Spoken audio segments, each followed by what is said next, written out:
Hello, everyone. I hope you guys can hear me well. I hope you guys are well. I hope you guys are here. How you guys doing? How's everybody doing tonight? Everyone good? Let me know how you feeling. How you doing? Starting up the stream here. We're having some battle plan assessments. Having a look at what's going on out there.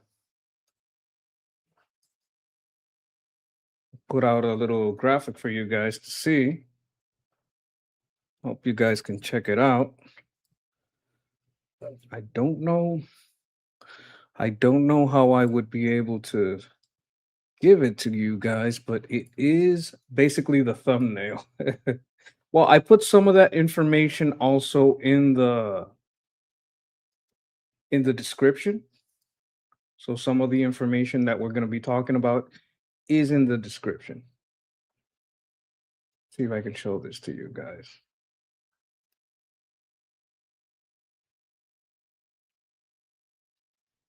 Here we go. Can you guys see this? People are feeling ready for heads to roll. That's the attitude. So people have been talking about, look, what can we deploy? How many can deploy? What is boots on the ground? How many boots are there? So we're going to talk a little bit about the ships that are already there. We have 29 ships in the area, around 21,000, 20 and 21,000. Well, let's put it like between 20 and 22,000 personnel already there. There are 8 to now 9,000 land troops already there. There are around 800 to 1,200 land vehicles already there. 15 hovercrafts. That's a fun word, hovercrafts. Already there. Around 110 combat jets, 85 helicopters, 24 to 28 Ospreys, 300 to 600 drones, depending on the type of drone. That's, they keep that a little close to the vest. Around 350 to 425 to 427 pilots already there. And this right here, this can surge to by 10,000. Like at the flip of a switch, this 9,000 can become 19,000. Just so we know what we're working with. And the ships are, some of them are over here closer to Israel. All right. Some of them are closer to the Gulf over here. Some are closer to India. Right. But that's all close. Right. That's so we know. If there were to be a surge, it would be a surge from the south going north. So that's kind of what things are looking like. And I'd love to get your thoughts on this stuff.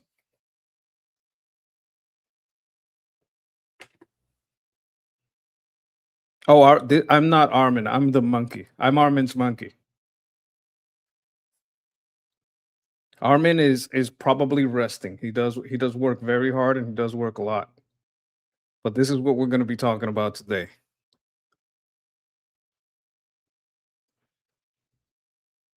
You got Iraq, Syria, Turkey, Saudi Arabia. This is what we're going to get into. We're also going to get into some videos because I also myself need an update on the situation.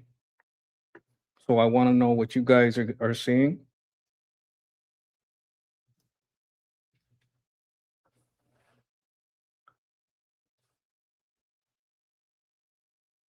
All right, let's see what we're saying.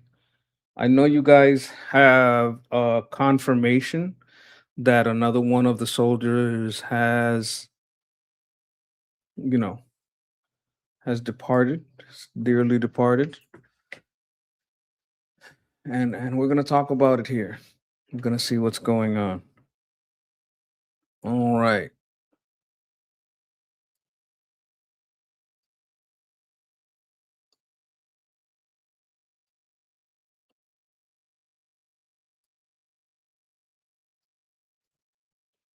This is a report from Fox. This is from 19 minutes ago, so this is very recent news, and we're gonna see what's going on here.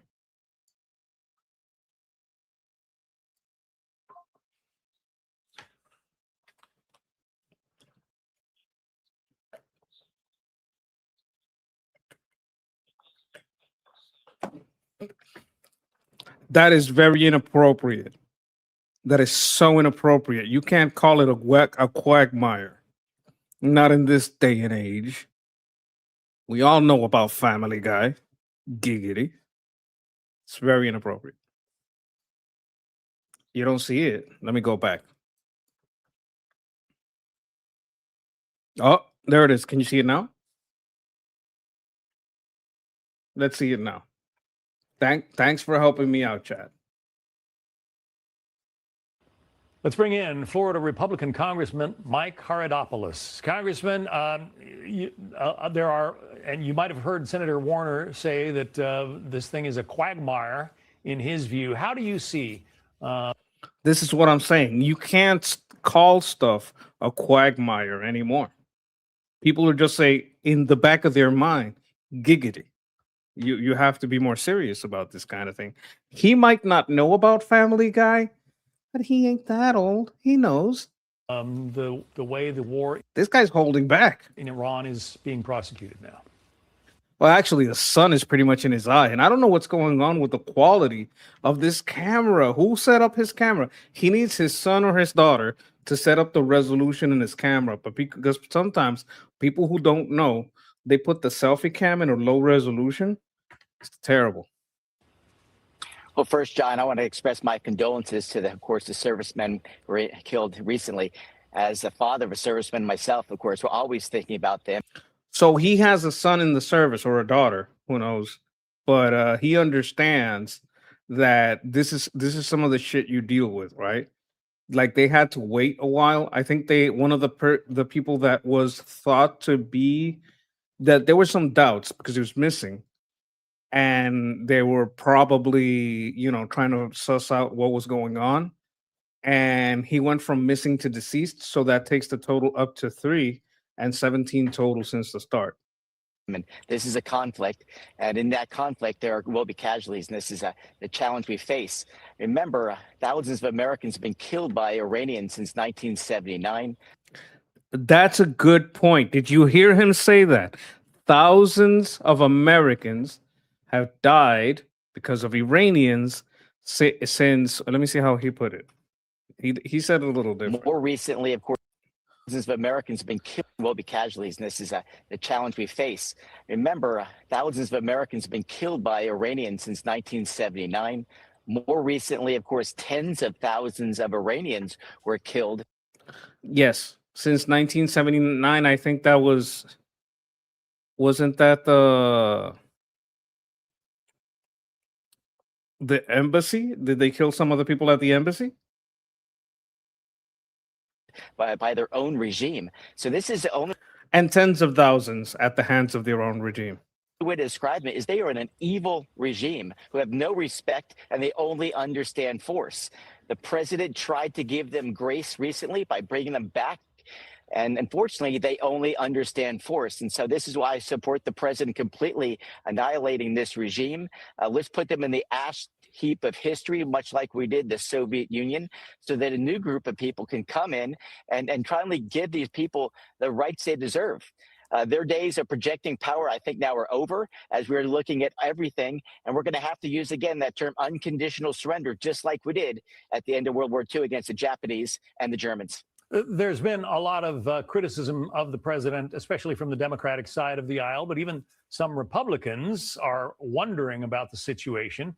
Here's a headline. All right. We're wondering if he said ass heap of history. I think he meant ash. Like you burn something and it becomes ash. But I am willing to accept ass heap. Line from Politico. Trump.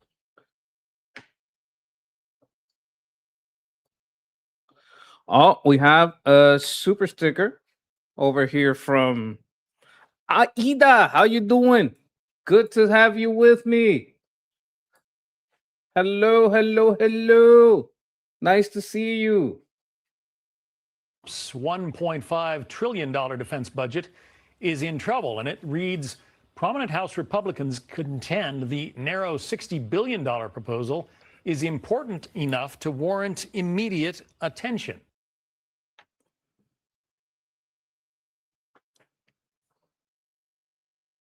You know who's going to love this? I got to send this to Jeff. I got to send this to him. I got to send this to him.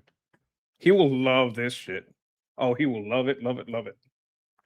Because that's his proposal.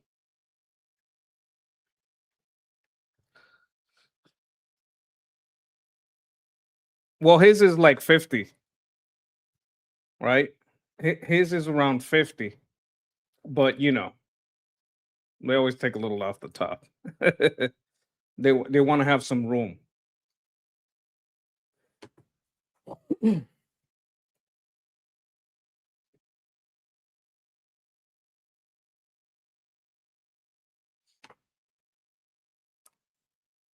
I'm sorry, guys. This is just Jeff has to see this. He has to see this. It's very important that he see this. He's gonna be so happy.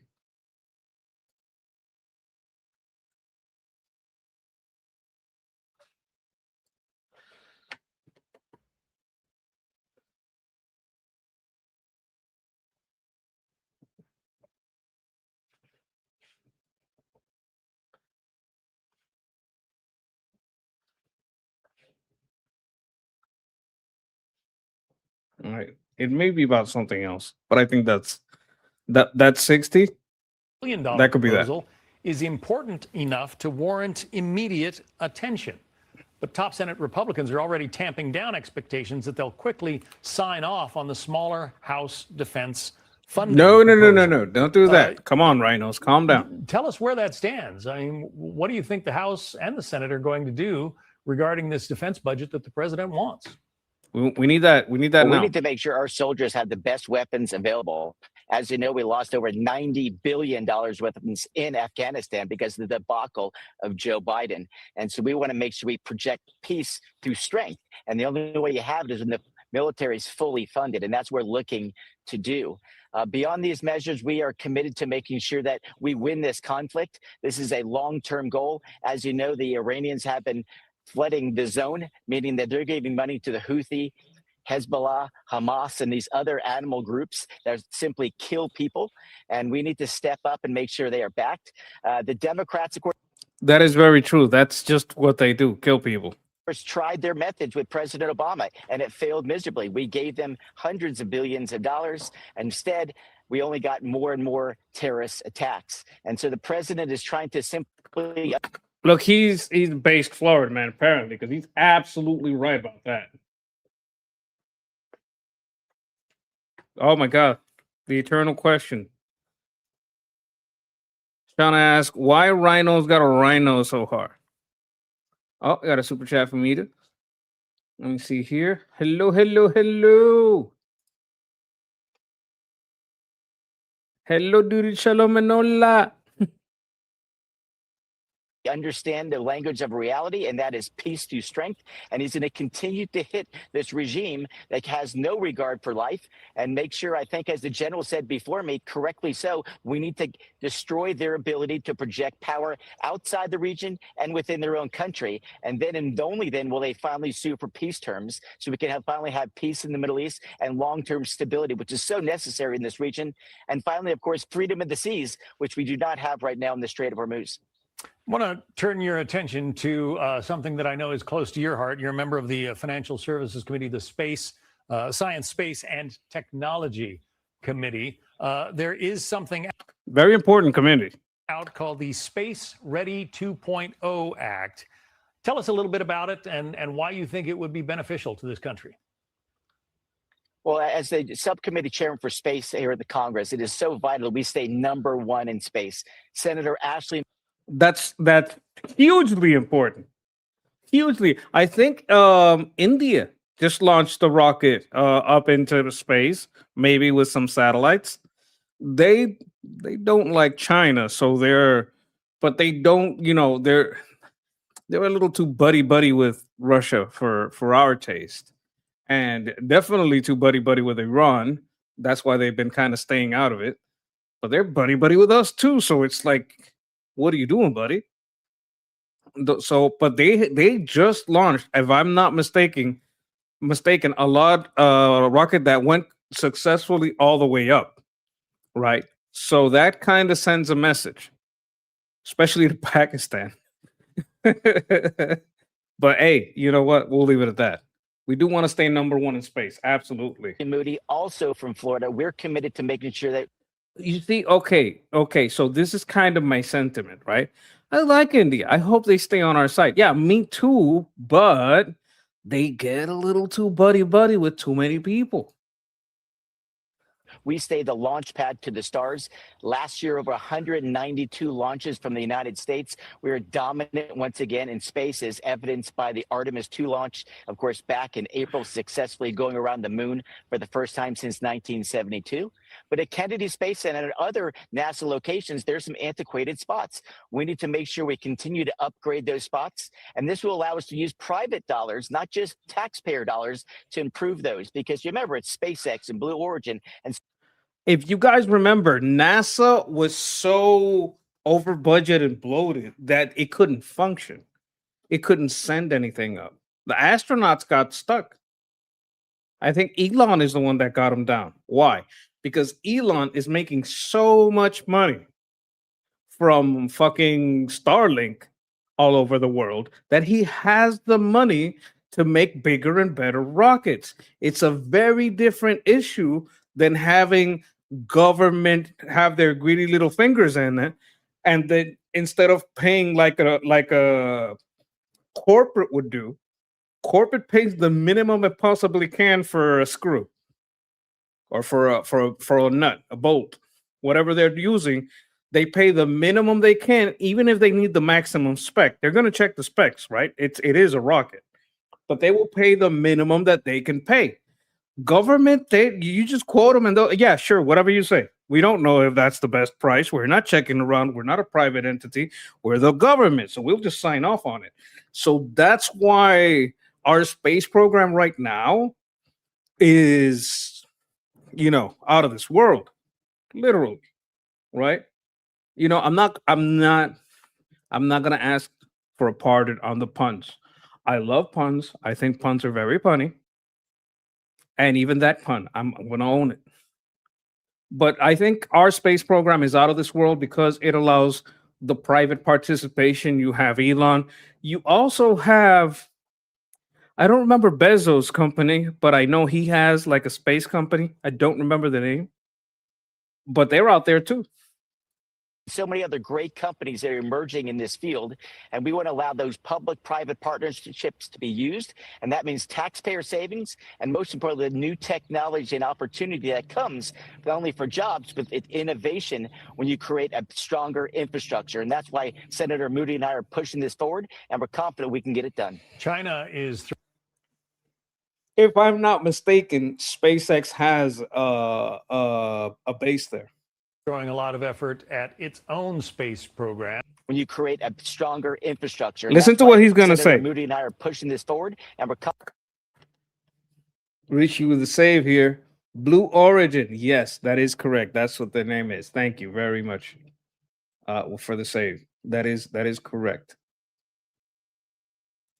confident we can get it done. China is throwing a lot of effort at its own space program and attempting to land astronauts on the moon in the near future. How concerned are you about China and, whether its space ambitions are entirely peaceful? Catherine is asking, SpaceX is Elon's, right? Yes, SpaceX is Elon, and Blue Origin is the one from Jeff Bezos. I think they had, what's her name? Didn't they have some singer up there? Oh, we have grave concerns about China. You know that they're doing nefarious things all over the world. They steal technology. They undercut, of course, environmental opportunities. But as far as space is concerned, we're going to beat them back to the moon. We have a plan to get there by 2028, led by, of course, President Trump and Jared Isaacman, our dynamic new leader at NASA. I think we're building the space base, or going back to the space base, or going into the hollow moon, depending on what your flavor of conspiracy is. I think we're just going to build a space base, though. Ah, yes, Katy Perry. Katy Perry. A lot of people wanted to leave her in orbit. I was like, come on, that's a little too much. That's why we fully funded NASA last year at over $24 billion and put an additional $10 billion in the big bill passed back in July, because we want to stay number one in space. And we're going to make those investments. And our private partners now can join that fight so that we dominate, because you're going to have the ultimate high ground. You can't be number one. Ah, yes, the favorite conspiracy. The moon is made of cheese. That's a classic. One on Earth if you're number two in space, because we rely on GPS technology and so many other things to make sure our soldiers have the weapons of war necessary should a conflict break out. Congressman Mike Haradopoulos, Republican of Florida. Congressman, thanks. All right, that was pretty good. That was pretty good. Now, let's see what else we have on what's going on with Iran. We're going to get into the strikes now. We're going to get into what's going on. So let's see what's up here. This was from an hour ago, so this is breaking news. Fox News alert on the Middle East. CENTCOM just announced a new wave of strikes against Iran began. Oh, bit of a mistake here. Bit of a mistake. Let's go back. Okay, throwing you this link in the chat so you guys can support the creators here, the people who made this. Here's the link, just for your verification. You can watch this later. And we're going to move a little bit forward. We're back with a Fox News alert on the Middle East. CENTCOM just announced a new wave of strikes against Iran began moments ago. That marks the 9th consecutive night of attacks against Iran. This follows the death of a 3rd U.S. service member and the death of 2 U.S. service members in Jordan who were killed during Iranian ballistic missile and drone strikes on U.S. assets. Unidentified remains were also found at that site, raising concerns that it could be the missing service member. We'll bring it out to the table for discussion. Tommy, I'll start with you. One thing I want to point out is the 9th round of strikes. So one of the... Now, you got to remember, this is a video. So this might be a segment that went live maybe 2-3 hours ago, but they just cut it and put this segment into the video sections an hour ago. Because we had, oh my God, I need glasses. Matan Kribus was asking, that doesn't sound right. An hour ago, that doesn't sound right. But that's what they're talking. That's what I think is the possibility here. Because if you see, it was posted an hour ago, right? But it could have gone live before they cut it. The kind of points of contention here is, what are we hitting, and is it civilian infrastructure? I think it was like officially identified as the missing soldier. We're not sure, but that's what he just said. So I'm just gonna not get too much into that particular and check on that a little later. There's international rules against that. The verbiage and wording of everything CENTCOM and DOW and State Department have put out, or the U.S. The administration have put out, has been, listen, they'll say things like, we hit 116 telecom towers that could be used for Shahed drones. So they are connecting the civilian infrastructure to the military operations, which the RGC essentially operates within Iran to begin with. So the really... Okay, so here's the situation. If they don't have any telecommunications, they don't got any phone, no one can even call each other over there, that's fine. But we can also, if we go in, make our own towers and have anyone that connects to our network, maybe for free, But let us see where whoever is connected is. You understand what I'm saying? You catch what I'm saying over here? Isn't a good way to discern between the two to begin with, and so we almost are in a sit and wait to see how effective these strikes are. Right. Well, I think that it is notable that it's the 9th consecutive night of strikes.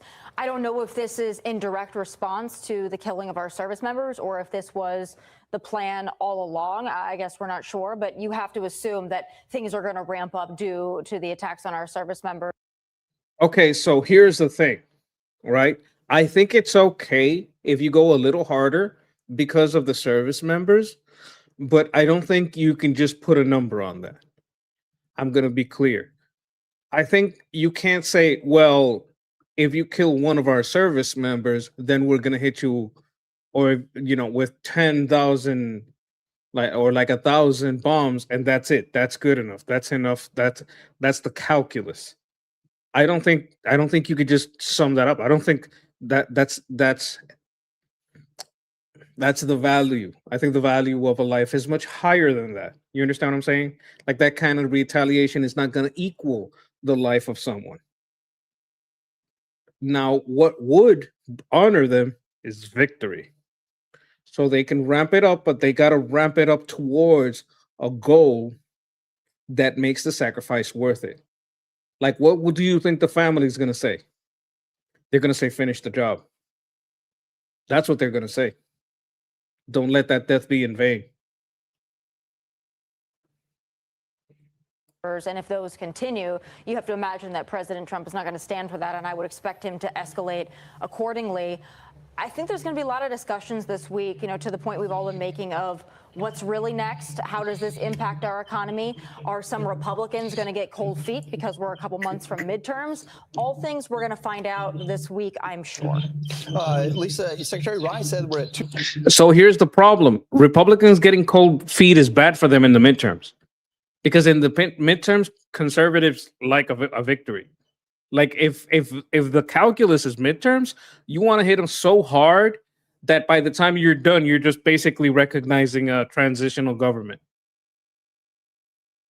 2/3 of pre-conflict traffic in the Strait of Hormuz. I believe you said that today or yesterday. So the idea is to kind of let me go back. I didn't understand what he said there.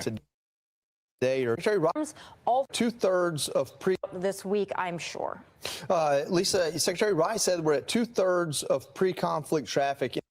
I don't know if we're at 2/3 of pre-conflict traffic. I don't know about that. I'd have to look at that because what I'm seeing is very low. Like, I don't know. In the Strait of Hormuz. I believe you said that today or yesterday. So the idea is to kind of tell the American people, hey, we're still moving. Like, I don't think he's lying, but maybe he's talking, because I saw a lower report. I saw a much lower report on the traffic, but it could be that the traffic that I'm looking at is crude, like basically oil, and that traffic is almost dead, but containers are getting through. That's why I think I could be wrong. But 2/3 sounds like way too much. Tankers through the strait. It's not closed. You see, he said tankers. So that's what makes me. So are you talking about traffic or are you talking about you guys see what I'm saying? We're doing our blockade, but a lot's getting through. Don't worry too much about gas prices. Yeah. No. That is a lot of ships.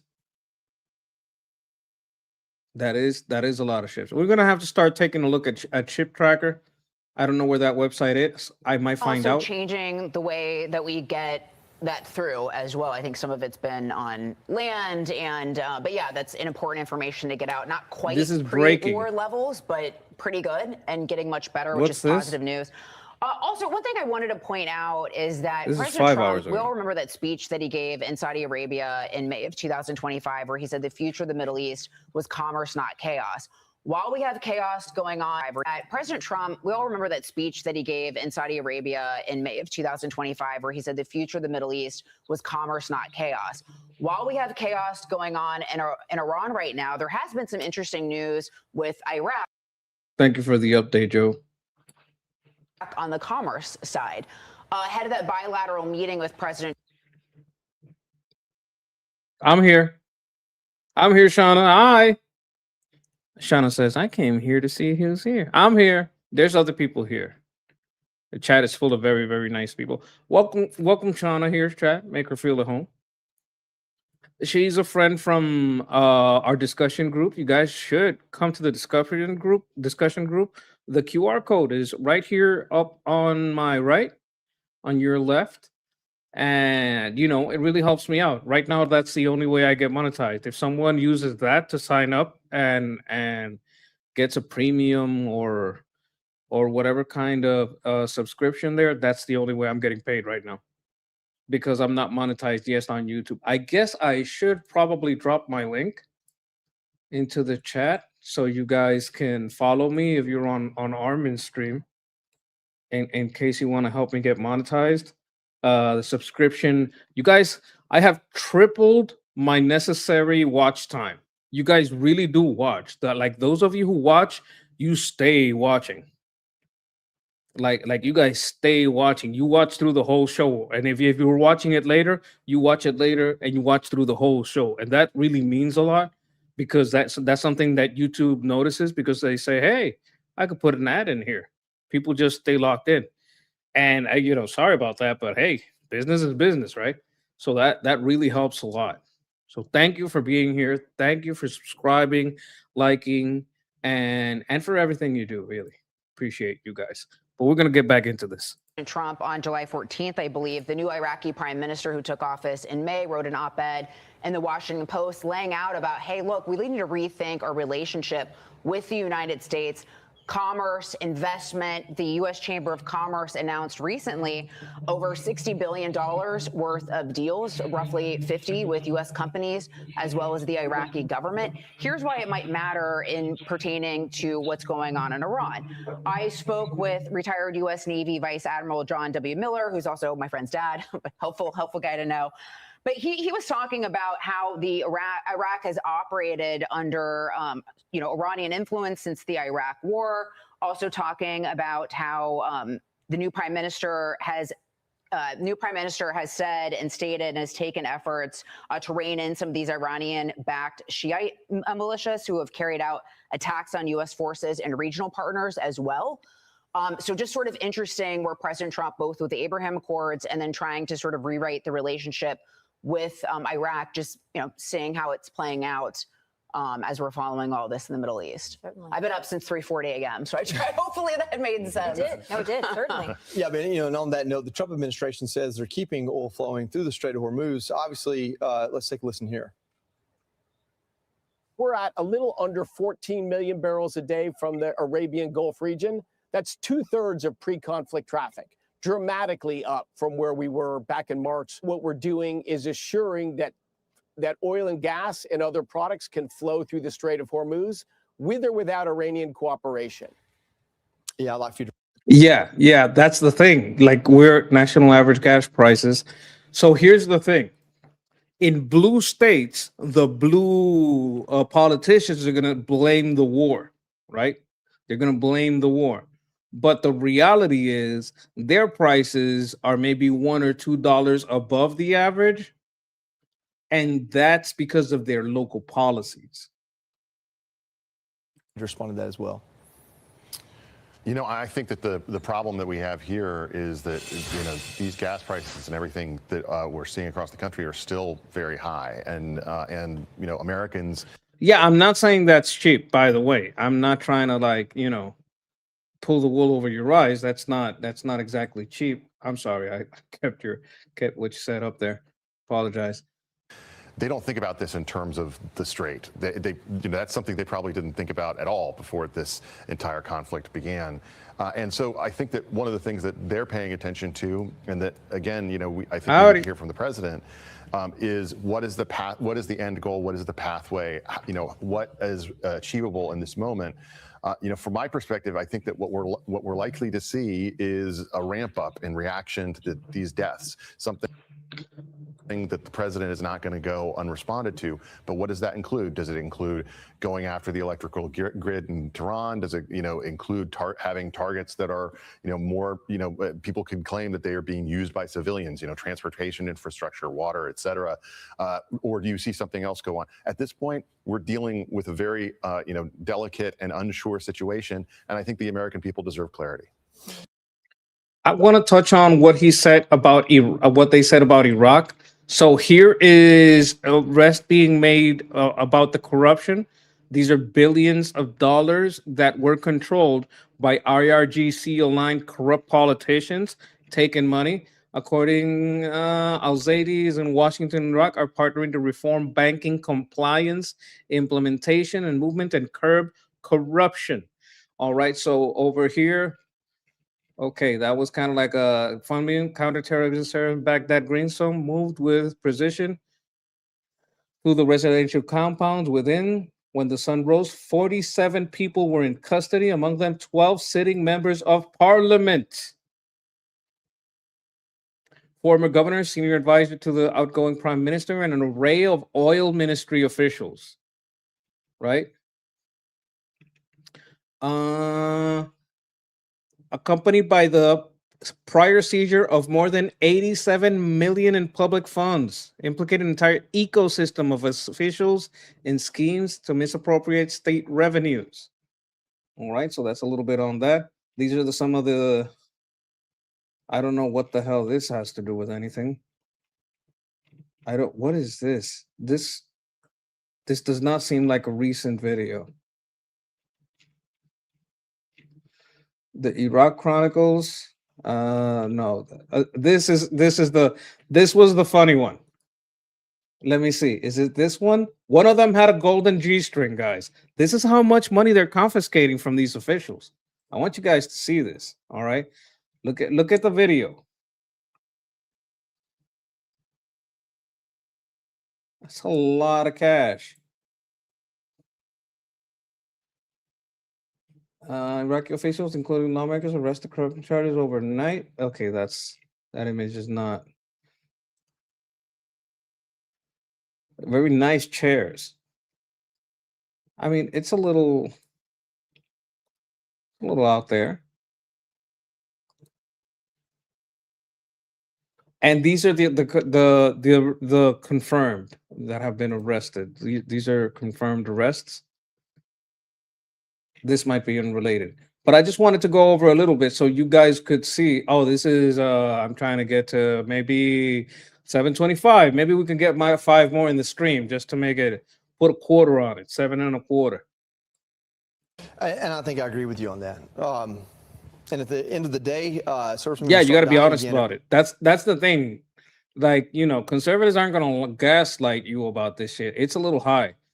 Right? I'm not gonna gaslight you about it, but the people that are feeling the pinch and are getting enraged are getting gaslit into thinking that them paying 5 or 6 is because of the war, and that's not true. American people start paying attention again. Yeah. We've had these weeks of kind of back and forth. Was it a good MOU?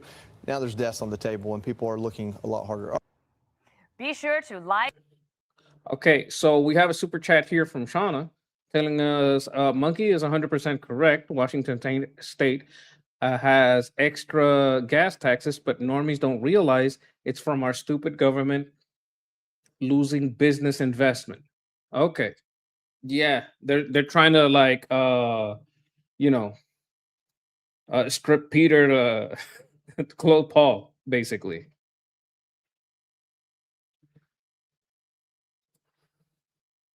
So now we're going to change the subject a little bit here, and we're going to get into a bit of local news. This is more local news. I'm going to change the pace. We've already been about 40 minutes into the show. Well, I'm a little late, so it's a little less than that.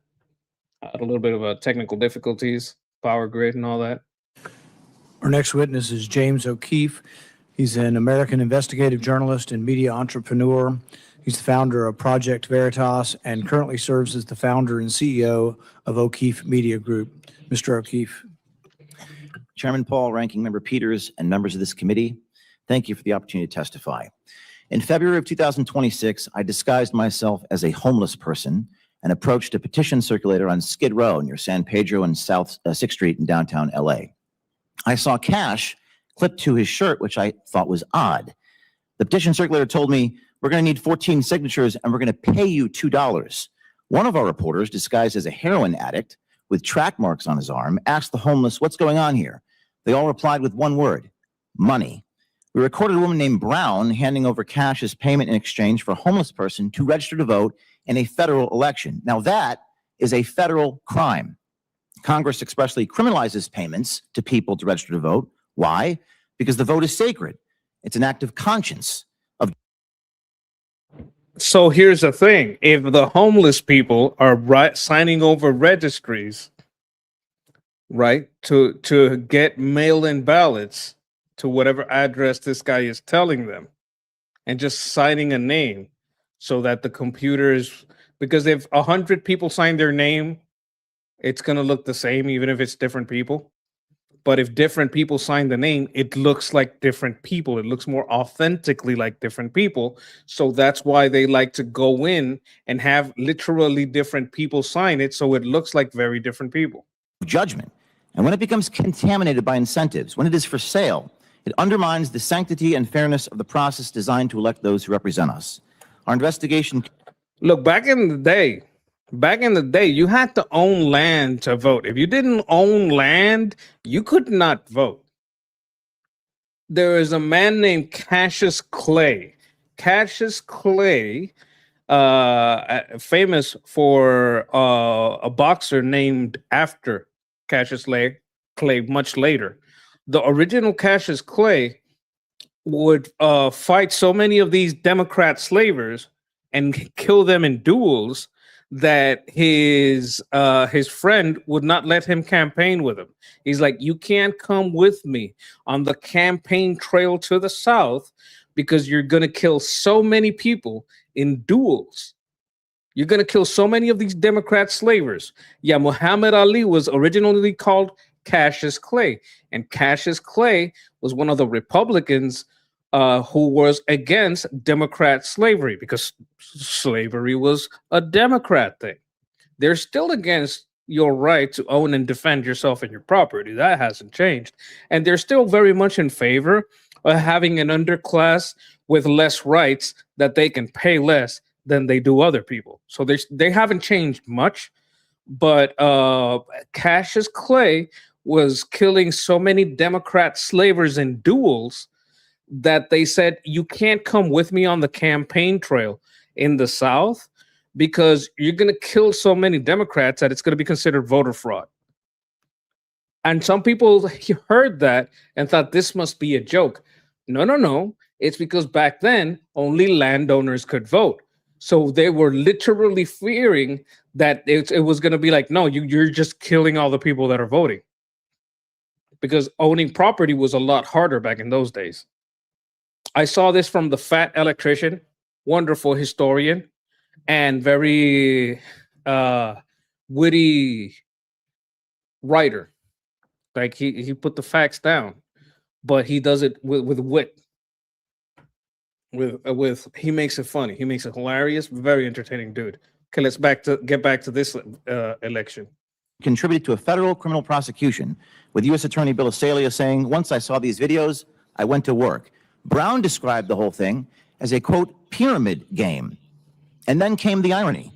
In a neighborhood of NGOs in Los Angeles designed to protect the vulnerable homeless population, the person being confronted by the NGOs was not the fraudster, it was the reporter exposing the fraud. Just minutes after we exposed these felonies, I was approached by a man who identified himself as being with the LAPD, and he began to record me. When I Okay, that's fine. You can record people. It's the street. You're in public. pressed him, he admitted he was actually with the LA Homelessness Authority. And LA Homelessness Authority is not LAPD. You can't say I'm LAPD and be something else. That's called impersonating an officer. That's a crime right there. Under California law, that's a crime. So this was also a form of fraud, albeit covering up for the fraud happening across the street. But it got worse. We witnessed petition circulators giving marijuana in exchange for signatures on the petitions. And when they Bro, now, I mean, how cheap is this weed that you'd rather give the weed than $2? Is this guy growing? I don't know what's going on here. spotted our camera, they told one of our reporters, I'm going to knock your bleeping ass. Don't come over here again. I'm going to beat your ass. He threatened us. So we decided to band together. We formed a Citizen Journalism Justice League featuring Savannah Hernandez, Cam Higbee, Anthony Rubin, and John Tro. And over the next few weeks, we caught dozens of these cash and drug exchanges for signatures on the petitions. Together, Over the course of those next few weeks, we released reporting that prompted the governor of California not to attack us, but to say that what we did was important and the activity should be prosecuted to the fullest extent of the law. We also found next ballot petitioners asking homeless to sign in other people's names. We recorded over the shoulder one petitioner who took out his phone to access an online database to pull voter rolls and addresses. Quote, "I have an Idaho address," said the voter. The petitioner says, "I'm going to give you an address to write. Your name is Robert." Another says, "I'm giving you a new name." So we visited the residence of those people who were disenfranchised. One of the names was Vicky Walker. The homeowner at that address said for 9 years he received election mail in the name of this Vicky Walker.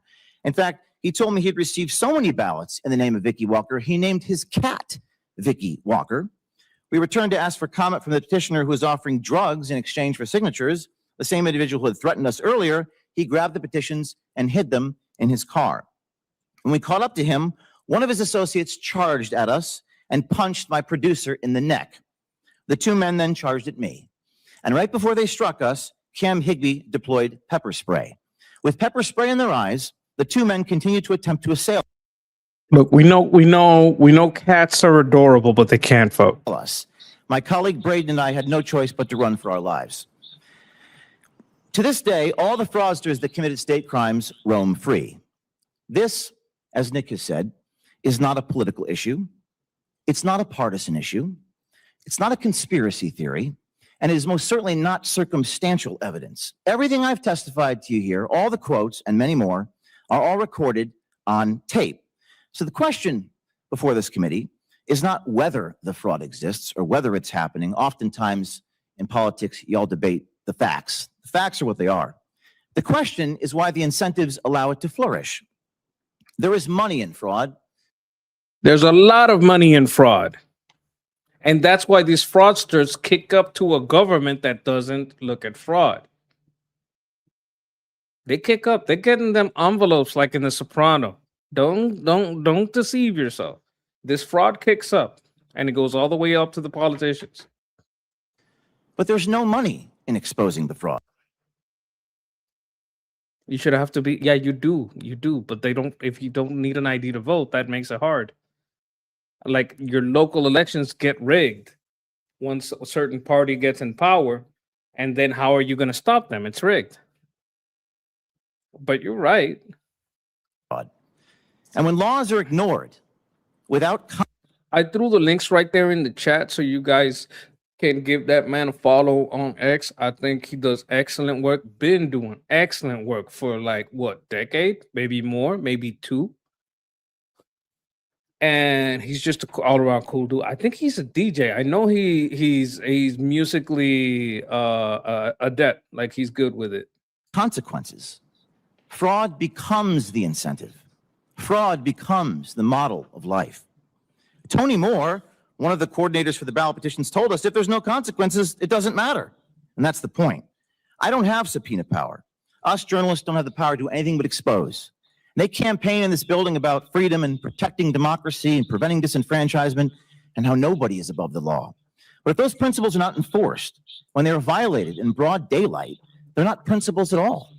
They're slogans. And without accountability, our notion of freedom is just an illusion. Thank you. I think that man is absolutely right. I got to give it up to him. So, I put his link in the chat so you guys can follow him and check him out. I'm also going to put the link to this video in the chat because, I don't want to be a replacement for this media. I'm just commenting, adding comment, letting you guys add your comments as I see them. And I think they're doing good work here. Excellent. So let's get back into Fox Let's here. bring in Florida. Oh, we saw this one already. Am I getting my stuff mixed up? Let me make sure. This is new. Fetterman mocks Mandami's threats to arrest Netanyahu, calls him a clown. Okay. You know what? We can add that. We can add that. For sure. We can add that. Now, let's get into this. For more, let's bring in Fox News senior strategic analyst, General Jack Keane. General, thank you so much for being with us on the Sunday briefing. I want to get your assessment of what we just saw play out this weekend and whether you expect significant escalation from the U.S. in response.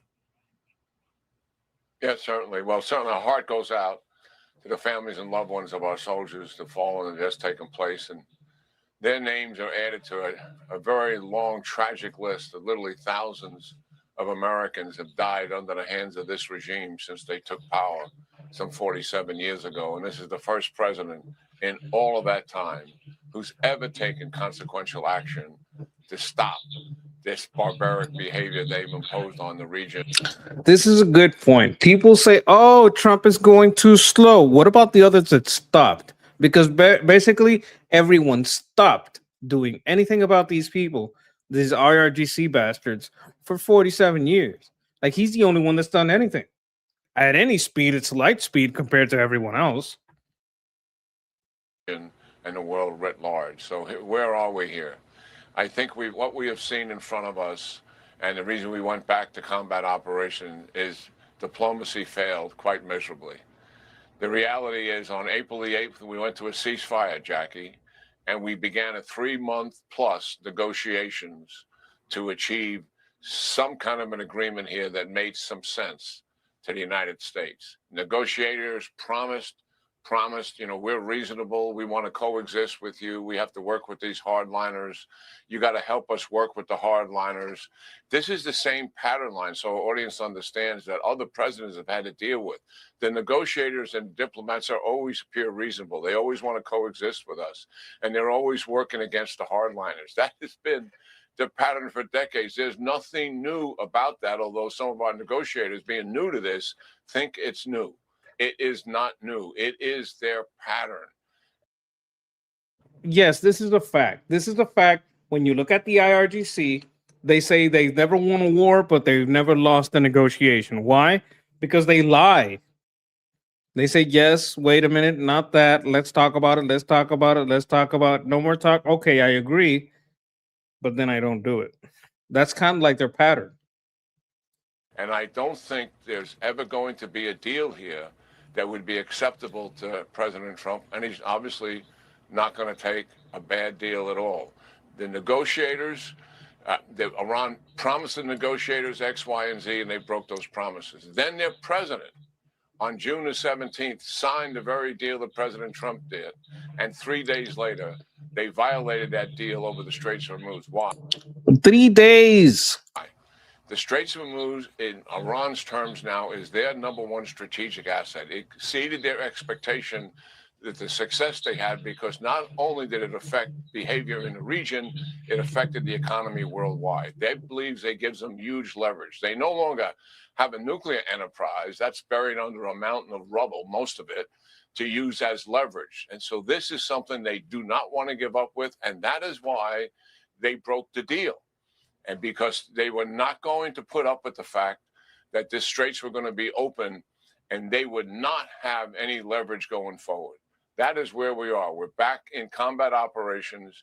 We're attempting to clear, secure, and open the straits.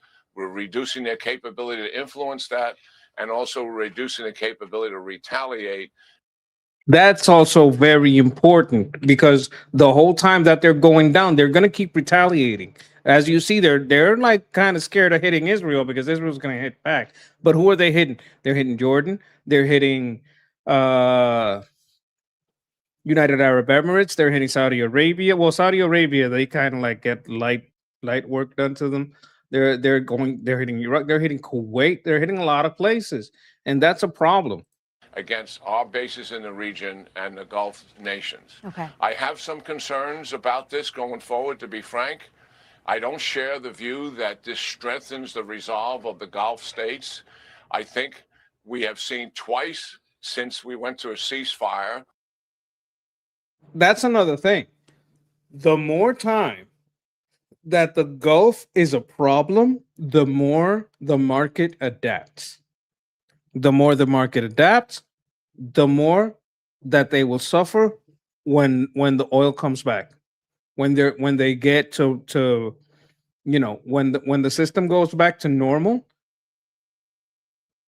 people are gonna, lots of non-OPEC people are gonna be like, no, look, I don't care. We're opening the pipes. Right now, they're talking about the northern shales in around Ireland.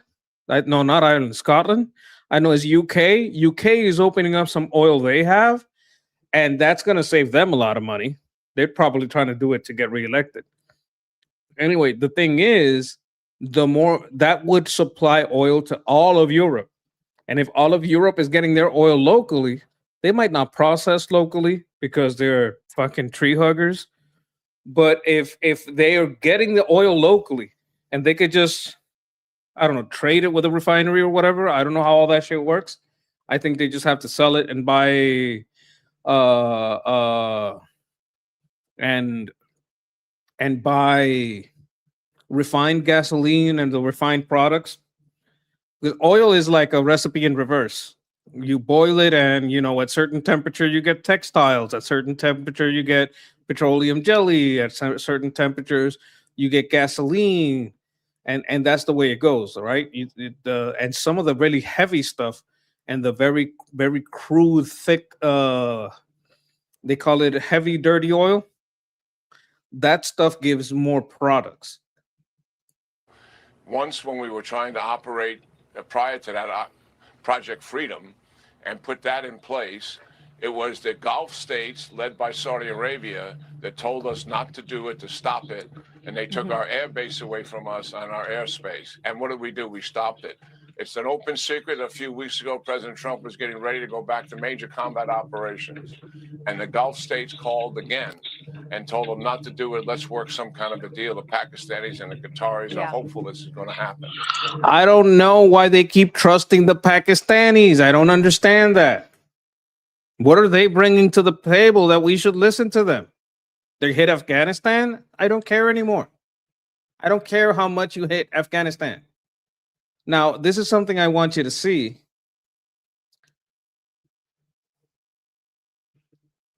I think this is everything they've hit. I think this is all the places they're hitting. And this right here is Jordan. And they must have hit here, here, and here. I think that's Jordan. And these are all the other places they've hit: Saudi Arabia, Kuwait, Bahrain. I forgot about Bahrain, Iraq, Qatar, UAE, Oman. They hit Oman? Oh my God. They didn't hit Yemen. That's their buddies. And by the way, the Pakistanis and the Qataris, believe me, are compromised and they're favoring Iran and dealing with us. They have both worked both sides of this, and at times detrimental to the United States. Despite the relationships that exist between the United States and those leaders, the facts speak something else again. Okay. So where are we? We're going forward with combat operations. I think that's likely going to expand as we go forward, given the reality of what we're facing with Iran. Okay. With just about a minute left, I take your mention of some of the negotiators believing this behavior is new. I take that to mean Vice President Vance, potentially Steve Witkoff, Jared Kushner, and also your mention that the president wouldn't take a bad deal and that the Iranians aren't going to come up with a good one, to mean that it's not going to end without regime change. My question to you is, can this be done without boots on the ground? And second, with just a little time we have left, there was a notice from the U.S. Embassy in Amman, basically evacuating the embassy due to a credible and specific threat, according to the State Department. State Department also issued a warning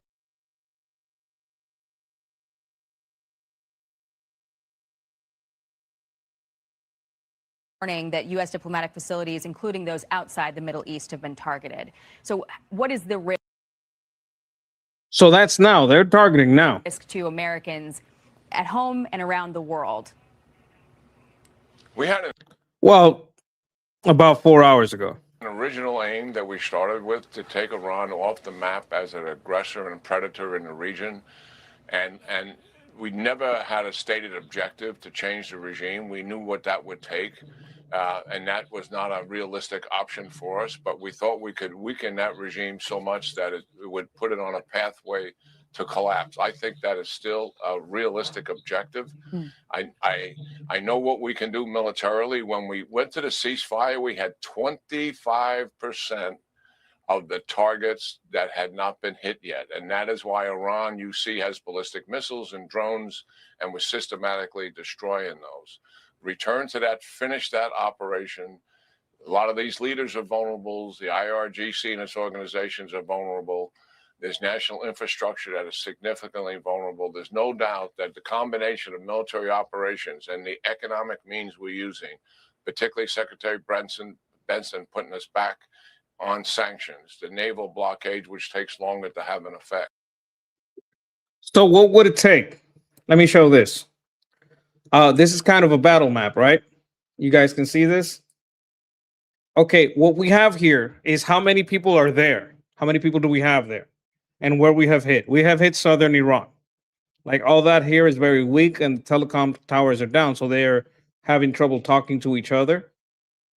So this is everything with hit. We have 29 ships there. We have around 20,000 people there, 20 to 22,000 people there. This is variable. This can in 1 second turn from 9,000 to 19,000 because we have a button that we hit and it brings 10,000 more. So this could be 20,000. Ground vehicles, we have between 800 and 1,200.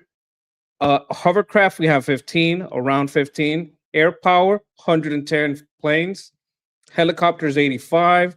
Ospreys, between 24 and 28. Ospreys are it's kind of like a helicopter and an airplane because it tilts the rotors. Drones, anywhere from 300 to 600. These aren't one-way drones. These are drones that stay in the air and stay firing. And pilots between 350 and 425.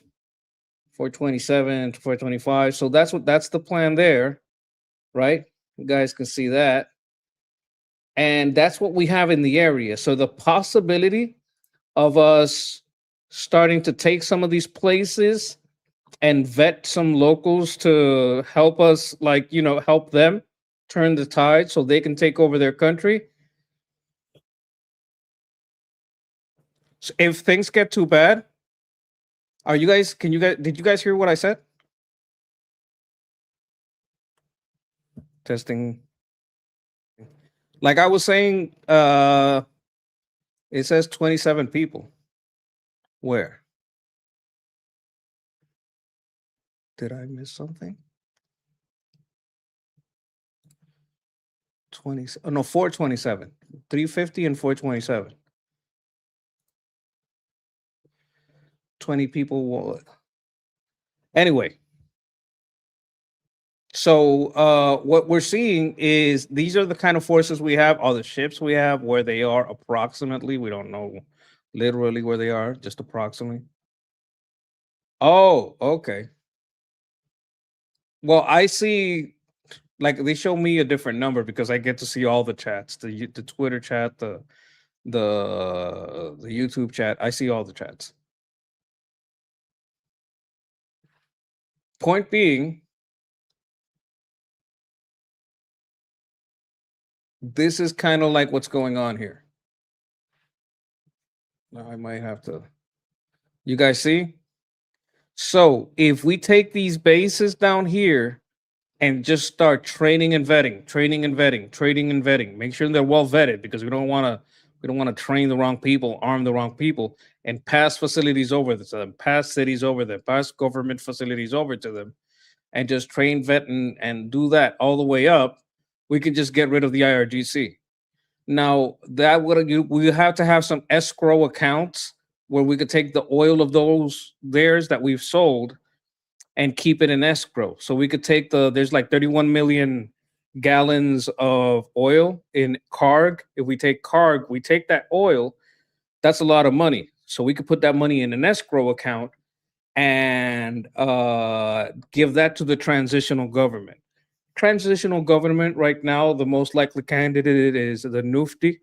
The Nufti is an organization led by Reza Pahlavi, but not with a plan to take over forever, just a transitional government to have a peaceful transition of power into a place where there can be voting.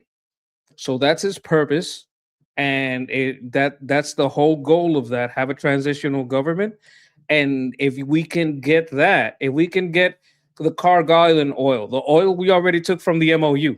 Because part of the MOU is, hey, we're going to take your oil and we're going to sell it. And if you guys behave, you get an EBT card. We'll give you corn, popcorn, regular corn. We may give you some wheat. Hay. Do you like hay? You like hay, Dar, but do you like hay? We got hay. We're going to give you an EBT cash. No. You're not. Whoa, hold on. Hold on there.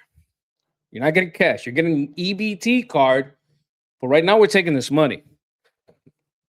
A lot of people were very angry and they were saying, no, they're just going to turn that into money. They're just going to sell it. And I said, do you guys really think that they're going to stick to the deal long enough for the corn ship to get there? I knew it. I clocked this a month ago. A month ago, I said, they're never going to get the oil and they're never going to get the corn and we're going to get the money. Oh, but you don't know. They might sell it. They're never going to get it. They're never going to get it. It's never going to get over there. It's never going to get over there. They're going to hit a ship before it gets over there. And they're, oh, well, I guess I'm keeping the money and the corn. Because you can't stand by a deal. No money. Exactly. They got no money. Those funds were frozen because they attacked. That's what actually happened. And I knew that was going to happen. And whoever made that deal just subsidized all of the corn in fucking the Midwest for free. Because whoever, they said, we're going to give you corn. Let me pay for it. Let me use your money to pay for it. Okay, I got your money. Let me go pay for this corn. Okay, I paid for the corn. All those farmers, I paid for their corn. I'm putting it on the ship so I can send it to you. I'm just going to put it. What?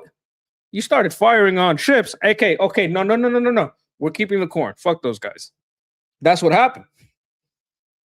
Like people think, oh, it's such a stupid deal. I mean, we did get to keep everything.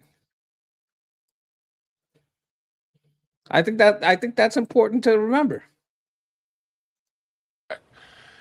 Put that together with what we can achieve militarily, and we begin to put this regime very vulnerable to the resistance of its own people. I'm hoping the CIA and the Mossad are working earnestly, one, to undermine the regime covertly, and two, to find means and ways to assist.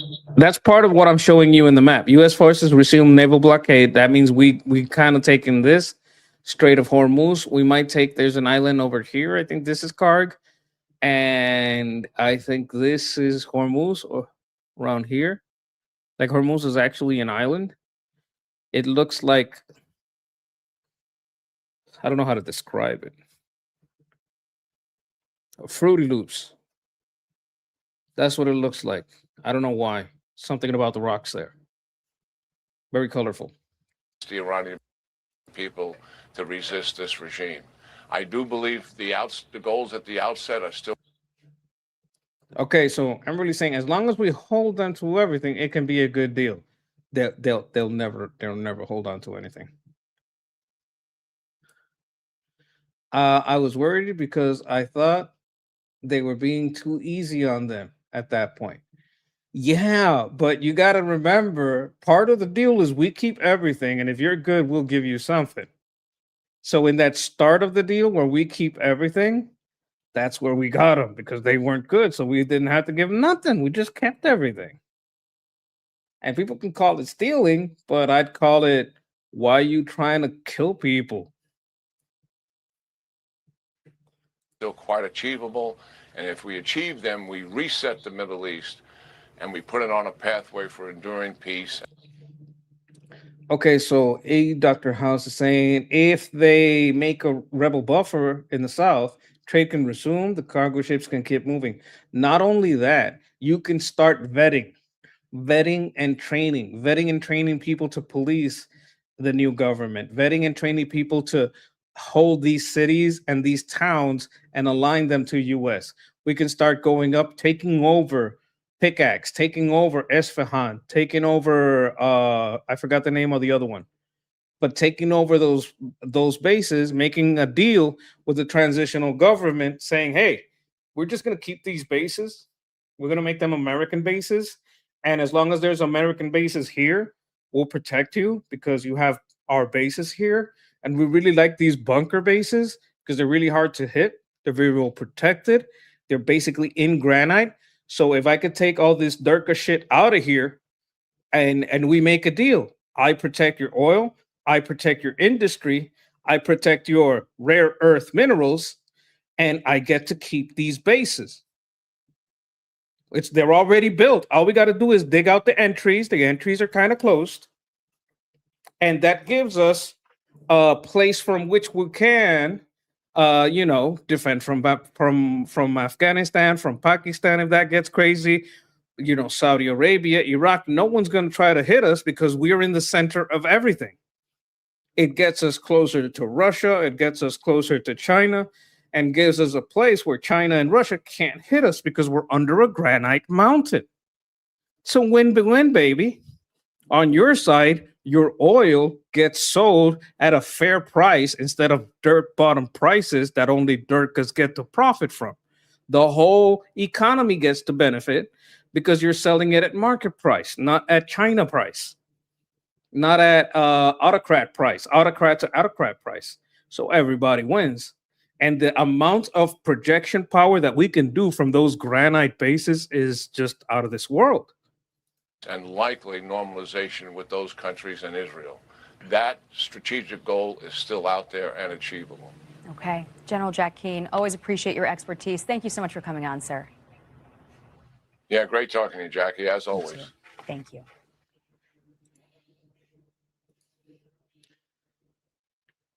El Dr. House says, yeah, you cannot trust the IRGC. They're literally feral petards, retards. Just blow them up and push them back. Yes, absolutely. Oh my God, I missed a super chat from Chana from earlier. I mean, I'd seen it, but I didn't read it. Monkey is 100% correct. Washington says, no, I did read this. I did read this. Read it again, and thank you again. Thank you, Shauna. Anyway, yeah, you guys are absolutely right about this stuff. Okay. Now, there's something that Armin and a lot of people keep insisting. Like, I get told this is not just Armin. Like a lot of people have been telling me this, right? And I gotta respect it, right?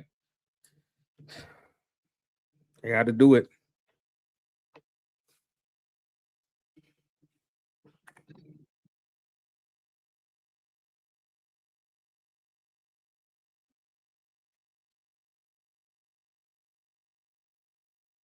How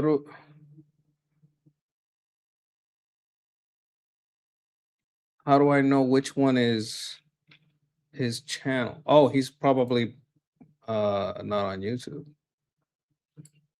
Can I make this for today?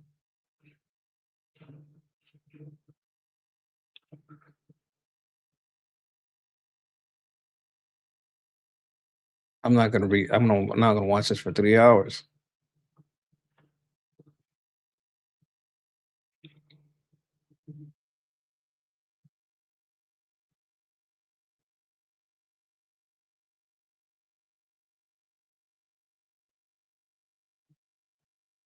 Fuentes is exposing the Tates. Oh my God. I'm not even.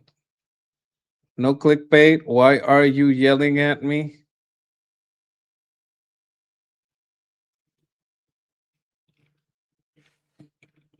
I can't. I don't know how to do this. I don't know how to search for retard clips.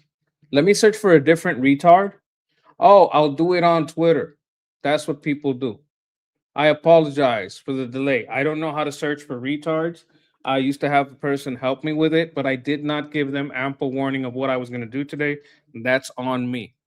We're going to do a retard search. We're going to find a retard.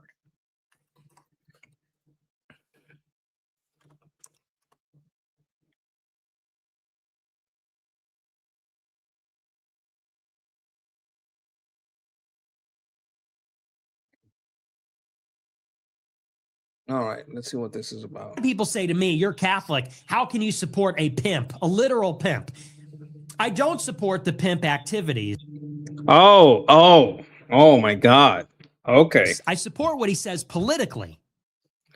Why would I not think that what he says politically is just a cover for what he does in other areas of his life. Right? This is this is a Hassan Piker scenario. Hassan wants to like shock his dogs and be an asshole and be an entitled, privileged, rich fuck, which I don't mind rich people, but I do if they're telling me I got to be a socialist and a communist, right? So to cover for all that, Hassan has political theater. The Tates ran a literal grooming gang university, a video course on how to start a grooming gang. This is the literal truth by their own mouths. The things that get the Tate brothers in trouble is not what they're accused of. It's not what their accusers say. What gets the Tate brothers in trouble is what they've said on camera, what they've done on camera. All these ladies do is like, yeah, you remember those ladies that he was talking about?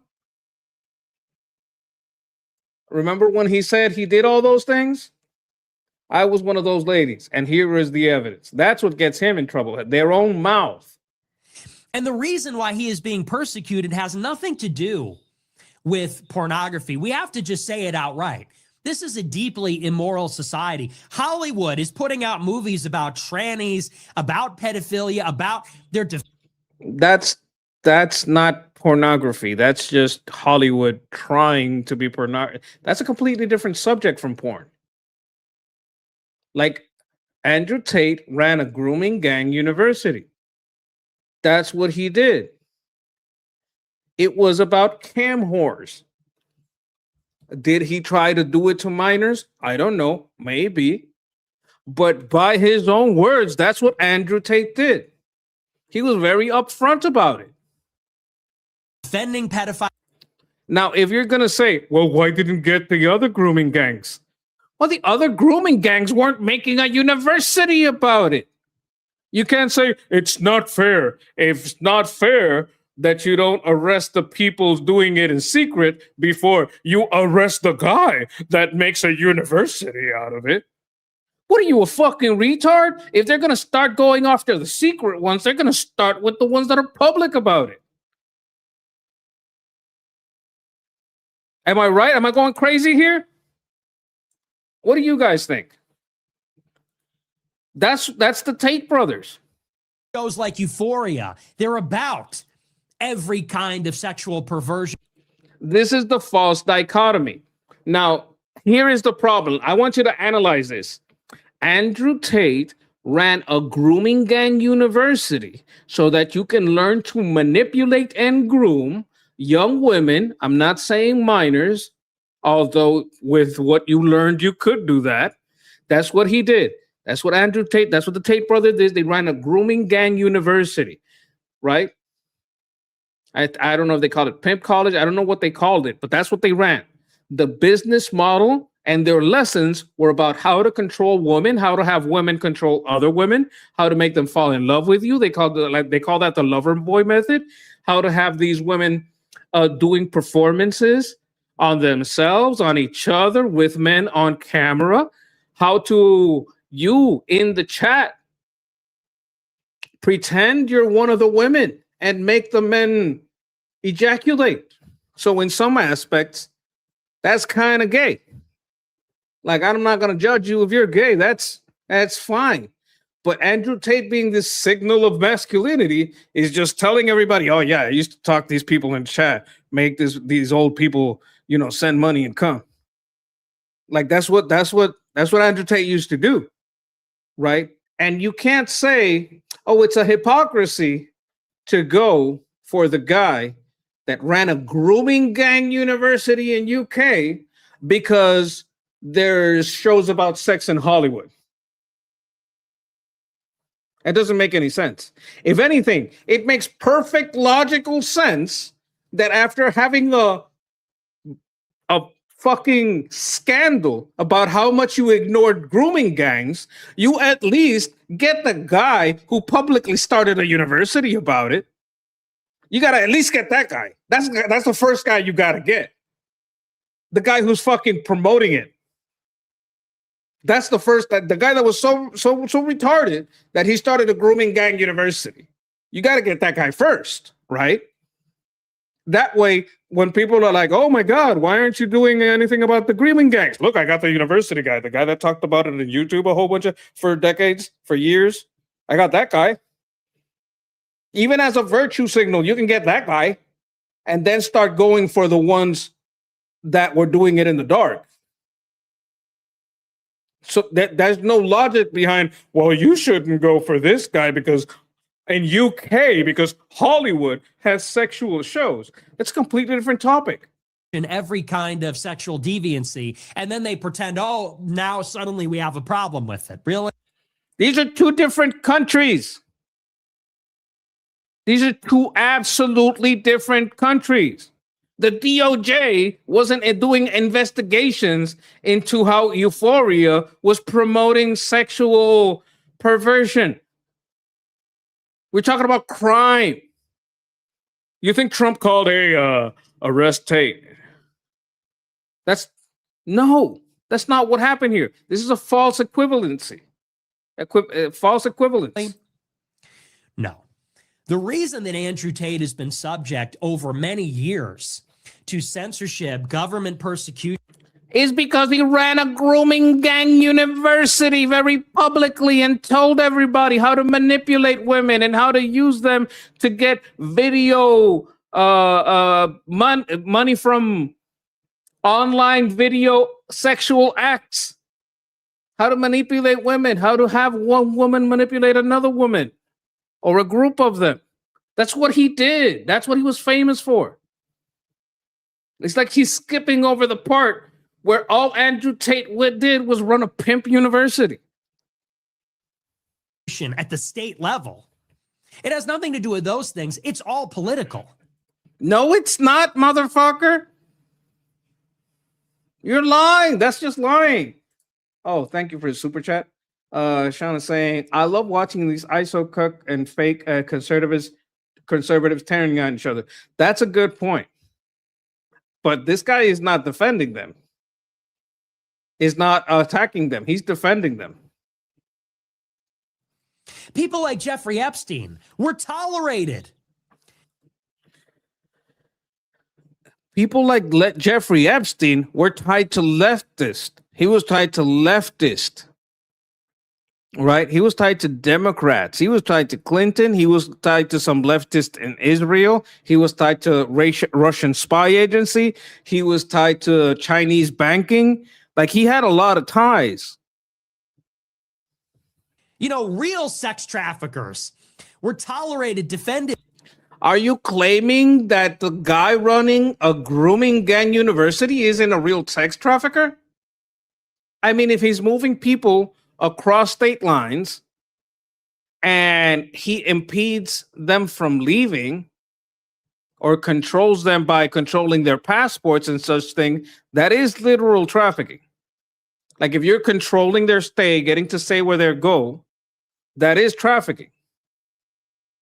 I don't know if that's the charge. I don't know what the charge is. The intelligence agencies run cover for them. Literally, the reason Jeffrey Epstein wasn't charged. Okay, Epstein was trafficking. Everybody knows that. I don't know if Andrew Tate was trafficking. It's a possibility, but we don't know what the charges are.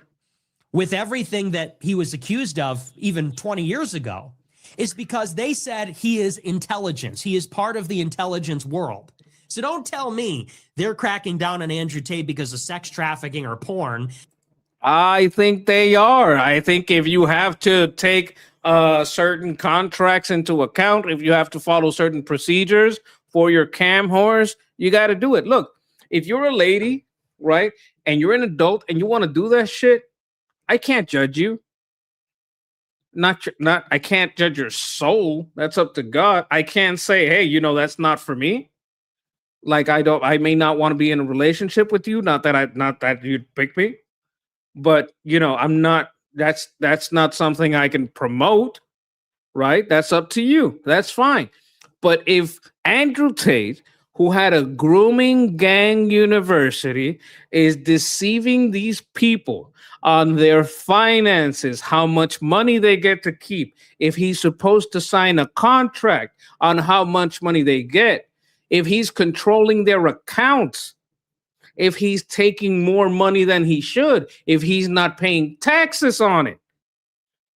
That is the same thing as if I had an actor school and I was taking these actors and we're making for commercials for cooking brands, and they're all dressed. They all got their fucking clothes on, but I'm deceiving them about how much the ad company is giving me, and I'm not signing proper contracts, and I don't have proper forms of consent to have their image everywhere, then I'm going to be in some fucking trouble. And it doesn't matter if it's porn or not. You got to follow the fucking procedure. You understand? This is perfectly logical. It's not political. You got to do the same shit everybody does when you're broadcasting shit, porn or not porn.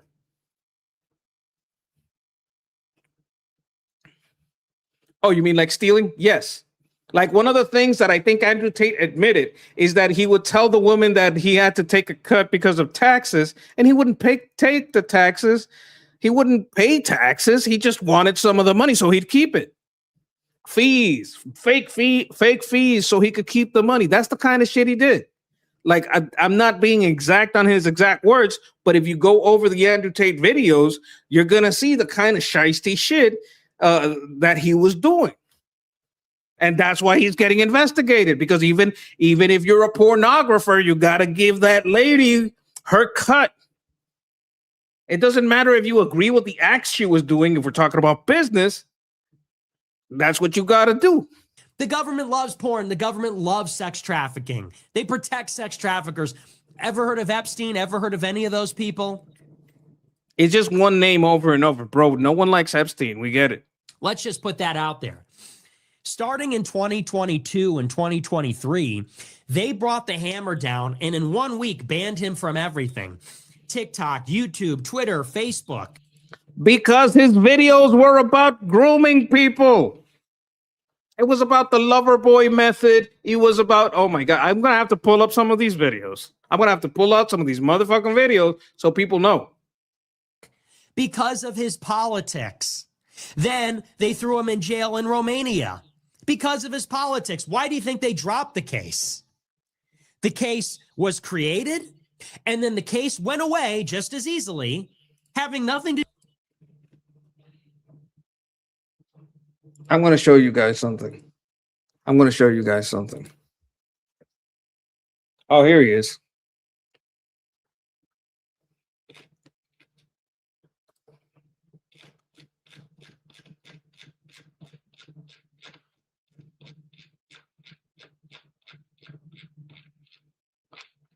Okay, this is nothing to do with it, but I like this video.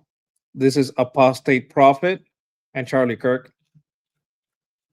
But I want to go back so you guys can see some of the shit that Charlie Kirk was saying himself. Oh my God, how long have we been on this Candace trip?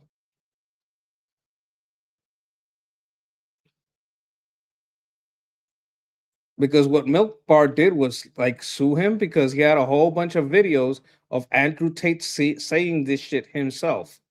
So that's why I'm looking for the videos that he had of Andrew Tate saying this shit himself. Physicist said Milk Bar is a legend. Yes, indeed. Okay, here we go.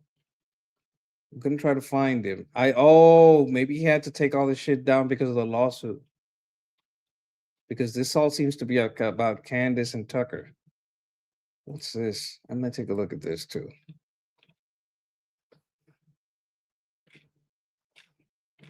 Oh God, I hope they didn't make him delete it. Old Tucker. Is this Tucker when he was young? I don't see it here. There was another account that dealt with him.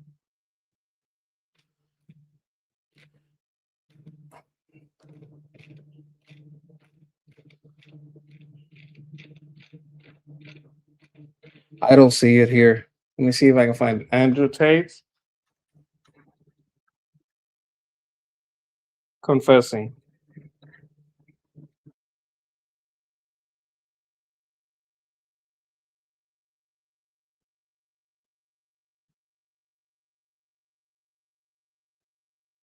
Indecent images of a child and extreme porn. Okay. Okay.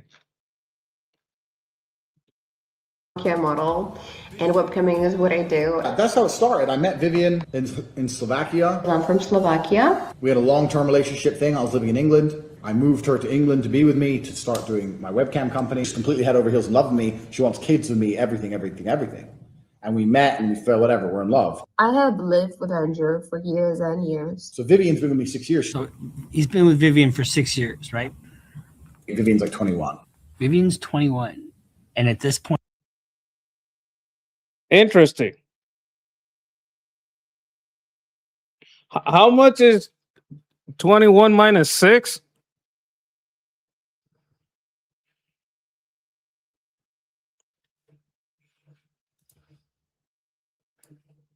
Interesting. And she was like a webcam pornography model. he's been a girlfriend for 6 years. Vivian's younger. It means that they met when she was 15 years old. Yes, the woman he has been up, he was nothing but a sex play, consensual. 15-year-olds can't consent. Show everyone how pretty you are. Get on your knees and show everyone how pretty you are. Look at the camera. I've been camming for last 4 years. Next 4 years.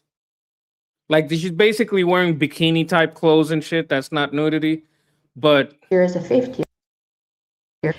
And I currently live in Bucharest, Romania. Police so she was 17 years during this.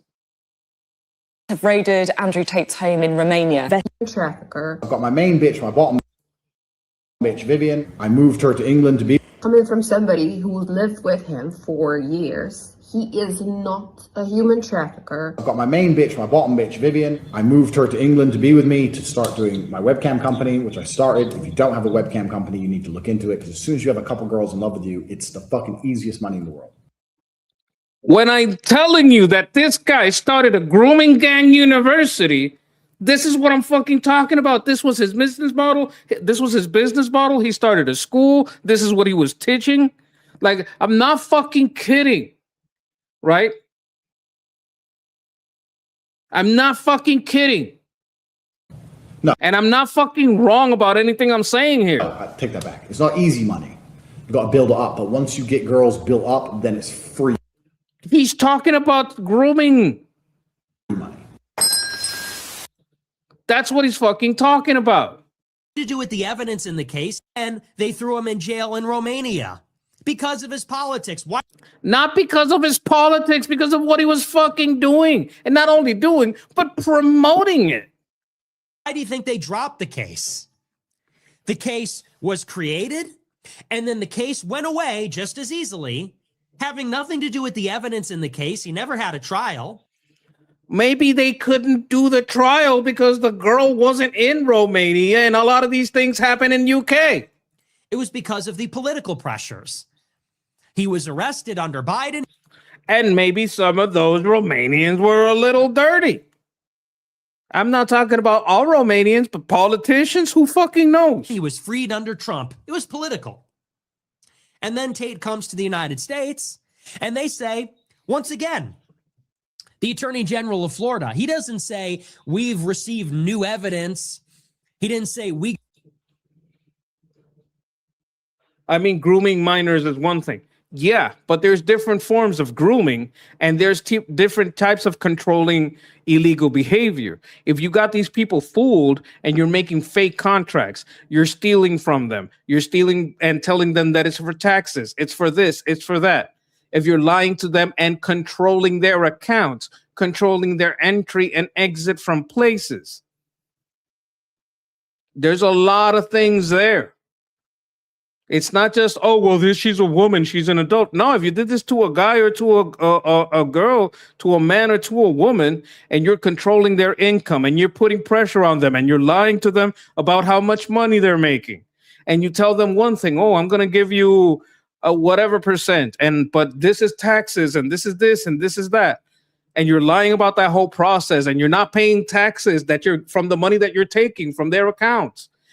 Like this is like there are labor laws for a reason. I'm not a big government kind of guy, but you can't just have someone work for you lie to them about how much their money they're bringing into a company unless you got them on an hourly salary. And even if you got them on an hourly salary, you can't control their accounts without the right paperwork.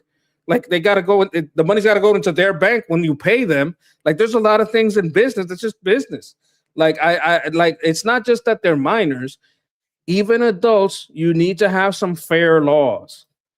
Oh, and I don't mean to go off on you. I'm just like taking your comment as an example so I can extrapolate from that and better explain what's going on.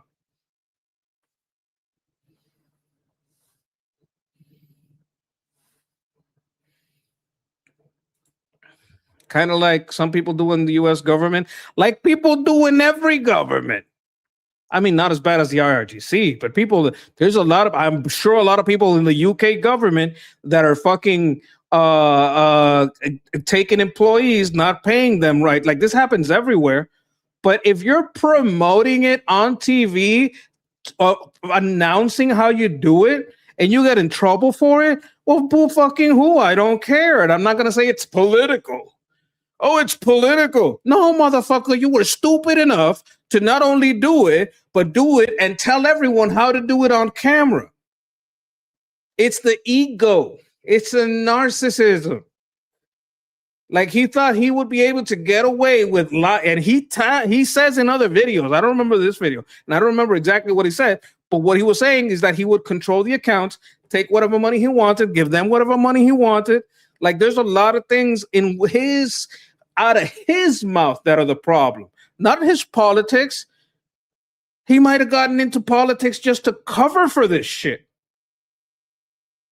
You got to watch out. If you don't, there's something about that I say about everyone. And this I learned from the Hermit King. If you don't police the worst in your community, you're defined by them. If you don't hold, if you wouldn't scrutinize a lefty this hard, if you wouldn't scrutinize a lefty this hard, I have a problem.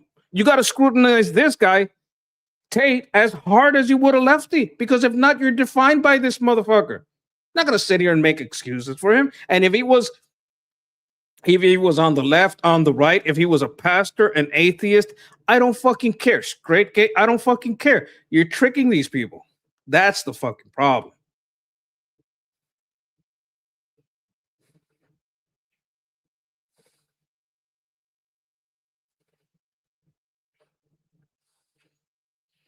Oh, so you're not on the right. That's something about the right. They. So not us. They. Put blame on the individual. If they fuck up. Yes. But they credit for the right if it comes from the right. Yes. The reason we can do that is we police ourselves. If they do the wrong thing, you're like, wait a minute. No, that's illegal. I don't care about your personal beliefs, but if you're doing illegal stuff, I can't handle you over here. The left does this shit, but they basically do it in the way that you can do all the illegal things you want. Just agree with me politically. On the right, you gotta okay, I don't care if you agree with me politically. You can't be doing illegal shit because then nobody's gonna trust us.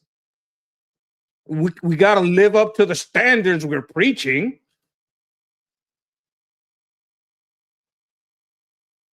Right? You have to. If not, well, then, hey, you can't represent people if you're fucking up. But I see that you're basically on the left, apparently, because like that something about the right, so you're not on the right.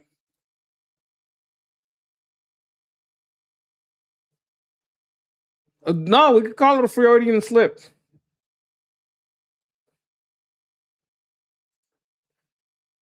Yeah, I mean, yeah. Let him be the first one, and then they could go after all the other grooming gangs in fucking UK. But the one that was loud and proud and started a university about it online, yeah, go get him.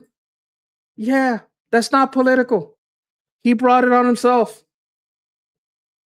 He got a police report.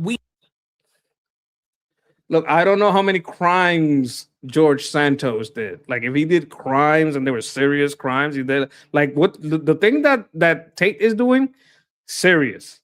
If you're going to take somebody's job, it's good to have a little proof. What are the funny things? The problem with George Santos is that he was funny. He said, he told people that he was, no, he's Jewish. He said, oh, you're a Jew? No, I'm Jewish. I do types of things that Jews do. Oh, but you don't follow Jewish religion? No. It's like being Black-ish. I don't know if you could even do that. It's like being, like ish, like just a little. That it was like George Santos. The problem was that he was fucking funny. Tate is just kind of a narcissist, and I don't know why this piece of shit is covering for him. We know what's up. They said, we don't like this guy. He lied on his resume. Oh my God. How dare he? We're going to open a criminal investigation just cause. The thing is, I don't know if lying on your resume is a crime. It may be fireable offense, though. Just we don't like what he's up to. It's political. And you look at what Andrew Tate is saying, and this guy, I've said it before, and this is controversial, but hear me out here. Andrew Tate is pushing political viewpoints for all the people that don't like him on this side that are more red-pilled than almost anybody else that is actually, strictly speaking, in politics, explicitly, overtly a political pundit. Then you say it. Well, I don't want you to say it, but like if someone has a good point, take the point. Take the point. Ideas are ideas. This is not just stand-up comedy. Steal it. You don't gotta give him credit for it. Get up and do push-ups every day. Well, shit. Now I gotta tell everybody I got that from Andrew Tate. No, whatever he said that was good, he probably got from somebody else. So just take the good, don't credit that piece of shit, and just say it. Like, why do we have to protect this motherfucker? He has a better position on feminism, better position on Israel. So, well, they have to prove that there was a crime. So here's the thing about Andrew Tate. He confessed. He made it it's not the same thing to prove that George Santos lied on his resume. He probably did lie on his resume. Like, it's not the same thing to prove that these people are running grooming gangs on UK. But the guy that's confessing, you have to investigate him. He's fucking confessing. That's his problem. Andrew Tate's biggest problem is his own fucking mouth. Better position on the Russia war when that was going on COVID, on the election. Oh, he was pro-Russia? Okay. I'll give you a perfect example. During the height of the election fraud in 2020 and 2021, Tucker Carlson was saying there is no fraud. To this day, he says he doesn't believe there was. Oh my God, Tucker is such a piece of shit. Fraud. There was no credible evidence. Andrew Tate said there was. You had mainstream commentators like Shapiro and even others that are more respected. Shapiro's a joke now. But they were saying, get vaccinated. Tate was against the vaccines. You had almost everybody. Hey, I'm a pureblood. I never got the vaccine. I never got the vaccine. And I said, can we get a round of applause for Russia? Everybody was pro-Ukraine. Tate was pro-Russia. This is not convincing me. And then, of course, on the war in Gaza. Almost nobody's talking about the war in Gaza. And if they did talk about it, it was only after it became almost unavoidable and undeniable. And especially now that we're going to a war with... You're just giving me more reasons to hate Tate. With Iran. Tate was pushing criticism of the Jews in Israel, goes on major platforms like Nelk and others, and criticizes the Jews in Israel and their power over the country. Platforms, me, yours truly. Oh, here we go. So this is why you like Tate. And, Piers Morgan, Patrick Bet-David, Tim Pool, they're all too cowardly to have me on the show. That's a lie. Tim Pool had you on his show. They make excuses. We know the real reason. Hey, Newsound said, I'm O positive, original, unvaxxed, pure blood. So you're like you got that good blood, that expensive blood. Isn't that a universal donor? Oh my God, you got that good blood. Reason why Andrew Tate would do it. We got to keep him alive. With Twitter space with me and so on. And all this persecution is coming down, strictly. Oh, we got Rolando Rodriguez. Hey, monkey. Army veteran, never got the COVID vaccine. Cheers to USA. Hey, cheers, Rolando. That's a very Latin name. Rolando Rodriguez. Speaking, for that reason. Andrew Tate is further to the right than almost anybody in the right. He gets more pushback than anybody, more censorship. Look, I don't give a shit. Like that motherfucker confessed. That motherfucker confessed. That was the problem. That was Andrew Tate's problem. He fucking confessed. That's Andrew Tate's problem. Okay, now something nice. Something nice. This is beautiful. Now, this is a treat for anyone that's been a long standing fan of Armin. Now, anybody that knows Armin knows that Armin is friendly with Apostate Prophet and David Wood. Now, me, the way I got into like apologetics and understanding all this stuff, this is like even before when the war in Syria was popping off. I saw Armin on with David and Apostate Prophet. So Apostate Prophet is an apostate. He used to be a Muslim, right? He's not anymore. He basically abandoned because he said the Darkas were crazy. So, props on him for realizing. So the people that said that the Jews killed Charlie Kirk, it's ridiculous. What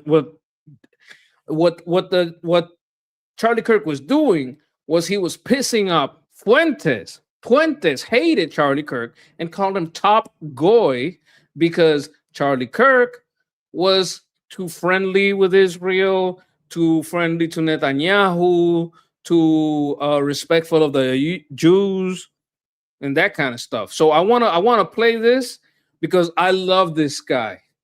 I love Apostate Prophet. This guy is such a great guy.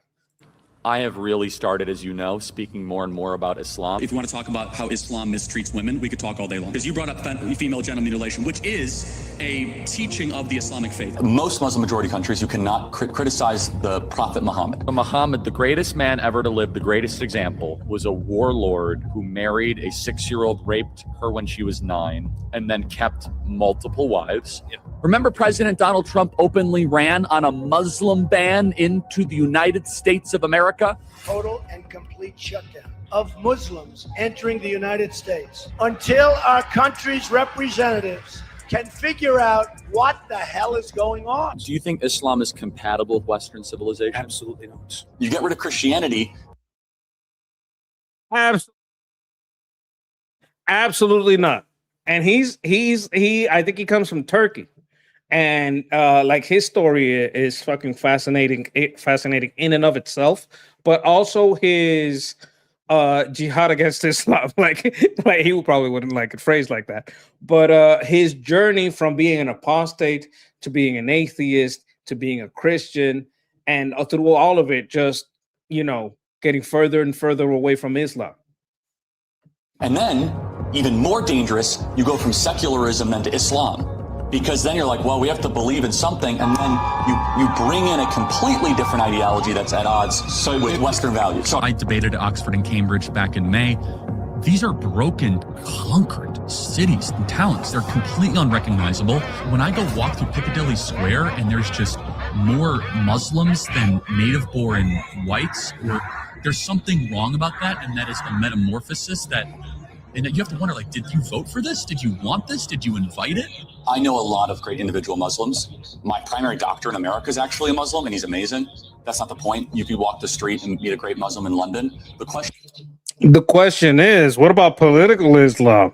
The good Muslims are the ones that aren't practicing Islam. They're like, oh, by culture, by this, by that. Is macro Islam compatible with Western values? Macro. Of course it's not. As many as 1 million white. No, Andrew Tate switched to Islam. English children may have been the victims of Muslim rape gangs. Islam. Yeah, Tate converted to Islam. It's way more convenient for a pimp to be Islamic. He's a proud Muslim, yes. Islam does not believe in freedom of speech. 11 slaughtered in the editorial meeting at the satirical weekly Charlie Hebdo. Supposed revenge for the paper's predictably provocative cartoons of the Prophet Muhammad. Islam does not believe in freedom of religions. And by the way, Muhammad is a piece of shit. Not all Muhammads, just the Prophet Muhammad. Finally, well, not just. I mean, there's a lot of them that are bad. But just because your name is Muhammad, it doesn't mean you're bad. The Prophet Muhammad was a piece of shit. Police be upon him. Whereas we in the West are very careful to try to intermix religion and state, they are commanded. You know what? You know what, Shauna? Yeah. I think you're right. According to Gatsad, there is no such thing as political Islam. It's just Islam. Yeah. No, I assume he exists. Why would you write such a retard? Why would you make your prophet this retarded? Why would you make... No, I'm pretty sure he's real. There's no reason to make your prophet this retarded, this wrong about this many things.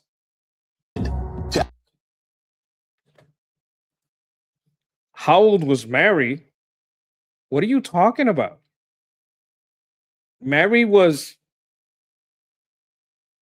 I'm pretty sure she was 18, 19. She was a woman. What are you, a Muslim? Are you into Islam? Is this whataboutism? I don't care how old Mary is. She wasn't 6. She wasn't 9. I'm as sure that Mary was between, 17 and 19 as I am that the Quran, which preaches that Aisha was penetrated at 9 and puts it into the law. No matter what age you think Mary was, you can't agree that no Christian nation uses the Virgin Mary as an excuse to marry people at 9 years old. So it doesn't fucking matter all this whataboutism. I don't fucking care. The practical effect of Islam and the Quran is that in the law, they let people marry 9-year-olds. So if some Islamist paganist wants to worship the Kaaba of Hubal, because that pagan fucking shrine belonged to the god Hubal, the god of Muhammad's family, Hubal, the god of the Kaaba, for decades and centuries.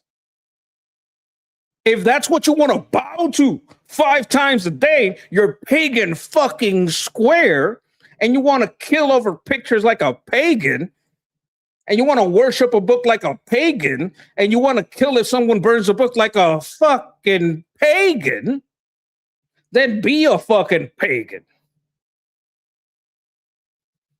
You know what?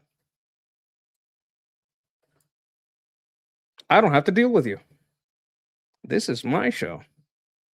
All right, moving on. Actually go into the state and try to change the state to be more Islamic around the core pillars of Islam. Muslim armies move! Muslim armies move! We need to change the corrupt secular...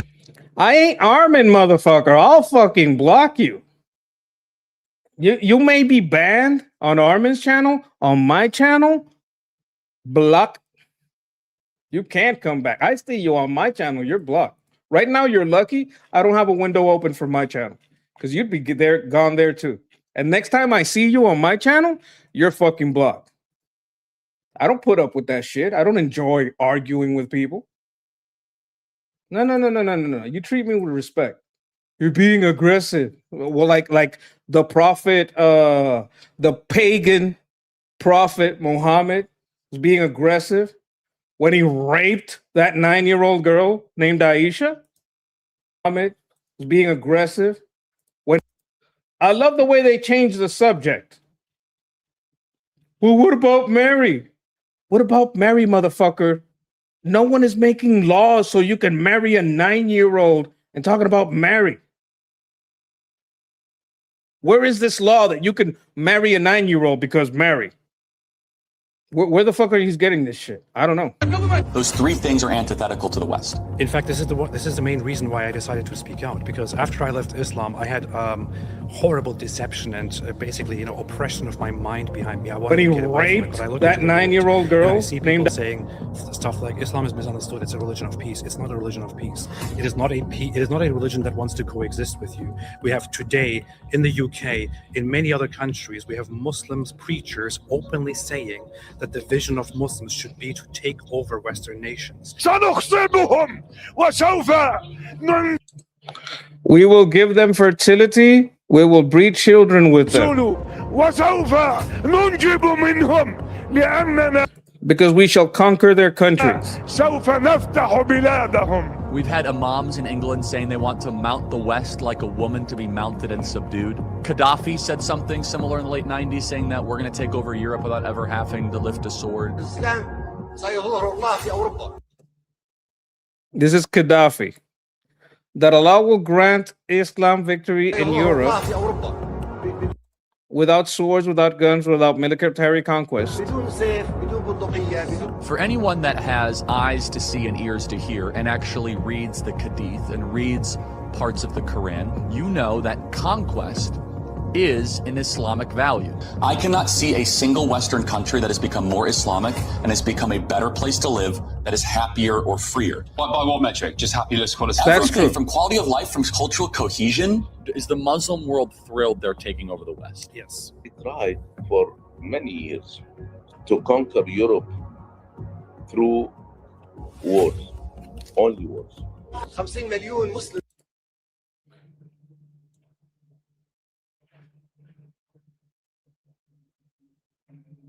We tried for many years to conquer Europe through wars. Only wars. Only wars. 50 مليون مسلم. The 50 million Muslims of Europe will turn into a Muslim continent within a few decades. عشرات السنين سيحول أوروبا إلى قارة مسلمة. This is the soft Islamic conquest of the West. The spiritual battle is coming to the West.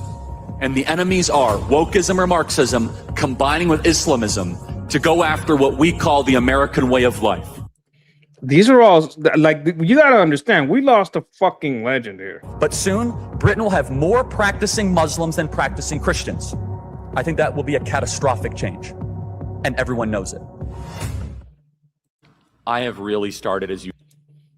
Yeah, no, I got to put the link up for Milk Bar TV for exposing that piece of shit, Andrew Tate. Do you guys see how he started by defending Andrew Tate and then saying, I don't care? You see how that piece of shit started? You see how that started? Then we're going to move on into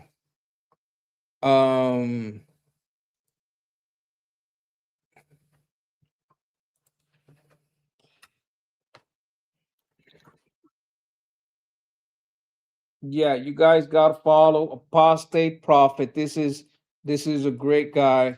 Oh my God, did we get 5 followers? Did we get 5 followers? Let me see. Oh my God, let me check. I don't think we will. I don't think we got 5 followers, but I'll check. Oh, we got 3. We got 3. That's nice. That's like, can we get 2 more? You think we can make it to 25? To the quarter? Can we get to the quarter? Let me see. I'm gonna pop the link in there. I'm gonna pop the link in there. If you guys can get me there slowly but surely. I'm trying to get monetized. I could get more expressions on my face. So this monkey can be not just look, I want to be sad. Sometimes I'm sad and I can't be sad. I'm angry, right? And I don't want to just be angry. Sometimes I want to be sad. And I got no in between. And I got to pay an artist to do this shit because I did all this alone and it's not easy. Like one of the things I did recently, right, is that I moved the tank and everything inside. You see? Because it's raining outside. See, it's raining, so I had to move inside, right? You guys can understand that. The raining season is coming, the summer is over. And I'm gonna tell you something else. When it gets really hot, that tank, oh my God, it is so hot. So we moved inside, right? So, and that takes a shitload of time. Just little things like this take a shitload of time for me to do because there's a lot of cropping and you gotta like, especially with art, it's a pain in the ass. So I'm just tell you like it's real, right? I'm trying to get 2 more followers to see if I can get monetized. I'm doing like slow goals. I don't want to have exaggerated goals. Just slow goals, just 2 more and maybe oh my God, we made it. I love you guys. Love you guys. Thank you for being with me here. I hope you enjoyed the stream. I hope this battle plan comes to pass. Let me put the battle plan up. Oh, I put it on the wrong side. Wait a minute. Here we go. Here. There we go. And I got to take this out from here. Go here and show this. Yeah, I want this battle plan to come through. Maybe we can get those mountains up there. See what happens. We're going to see what happens. Maybe we can give it back to the people. And you know what? I want to thank you guys for being here. I want to do something else. It's not that, okay, let me explain. It's not that summer is over, but the rain starts because this is kind of like a tropical forest. This is a tiny island. You got to understand, Puerto Rico is like 35 miles wide by 100 miles long. Like 100 miles, that's it. If you go at 100 miles an hour, you'll cross it in an hour. Don't do that though. It's pretty fast. But it's a tiny, tiny island between the Bermuda Triangle, the Atlantic, and the Caribbean. Like we're like one corner is the Bermuda Triangle, and then we're between the Caribbean and the Atlantic. That's where we are. And we love you. We bless you. I want to bless you all. Bless your health. Bless your wealth. Bless your kin, your family. Bless your loved ones. Bless your plans and everything you touch. Peace.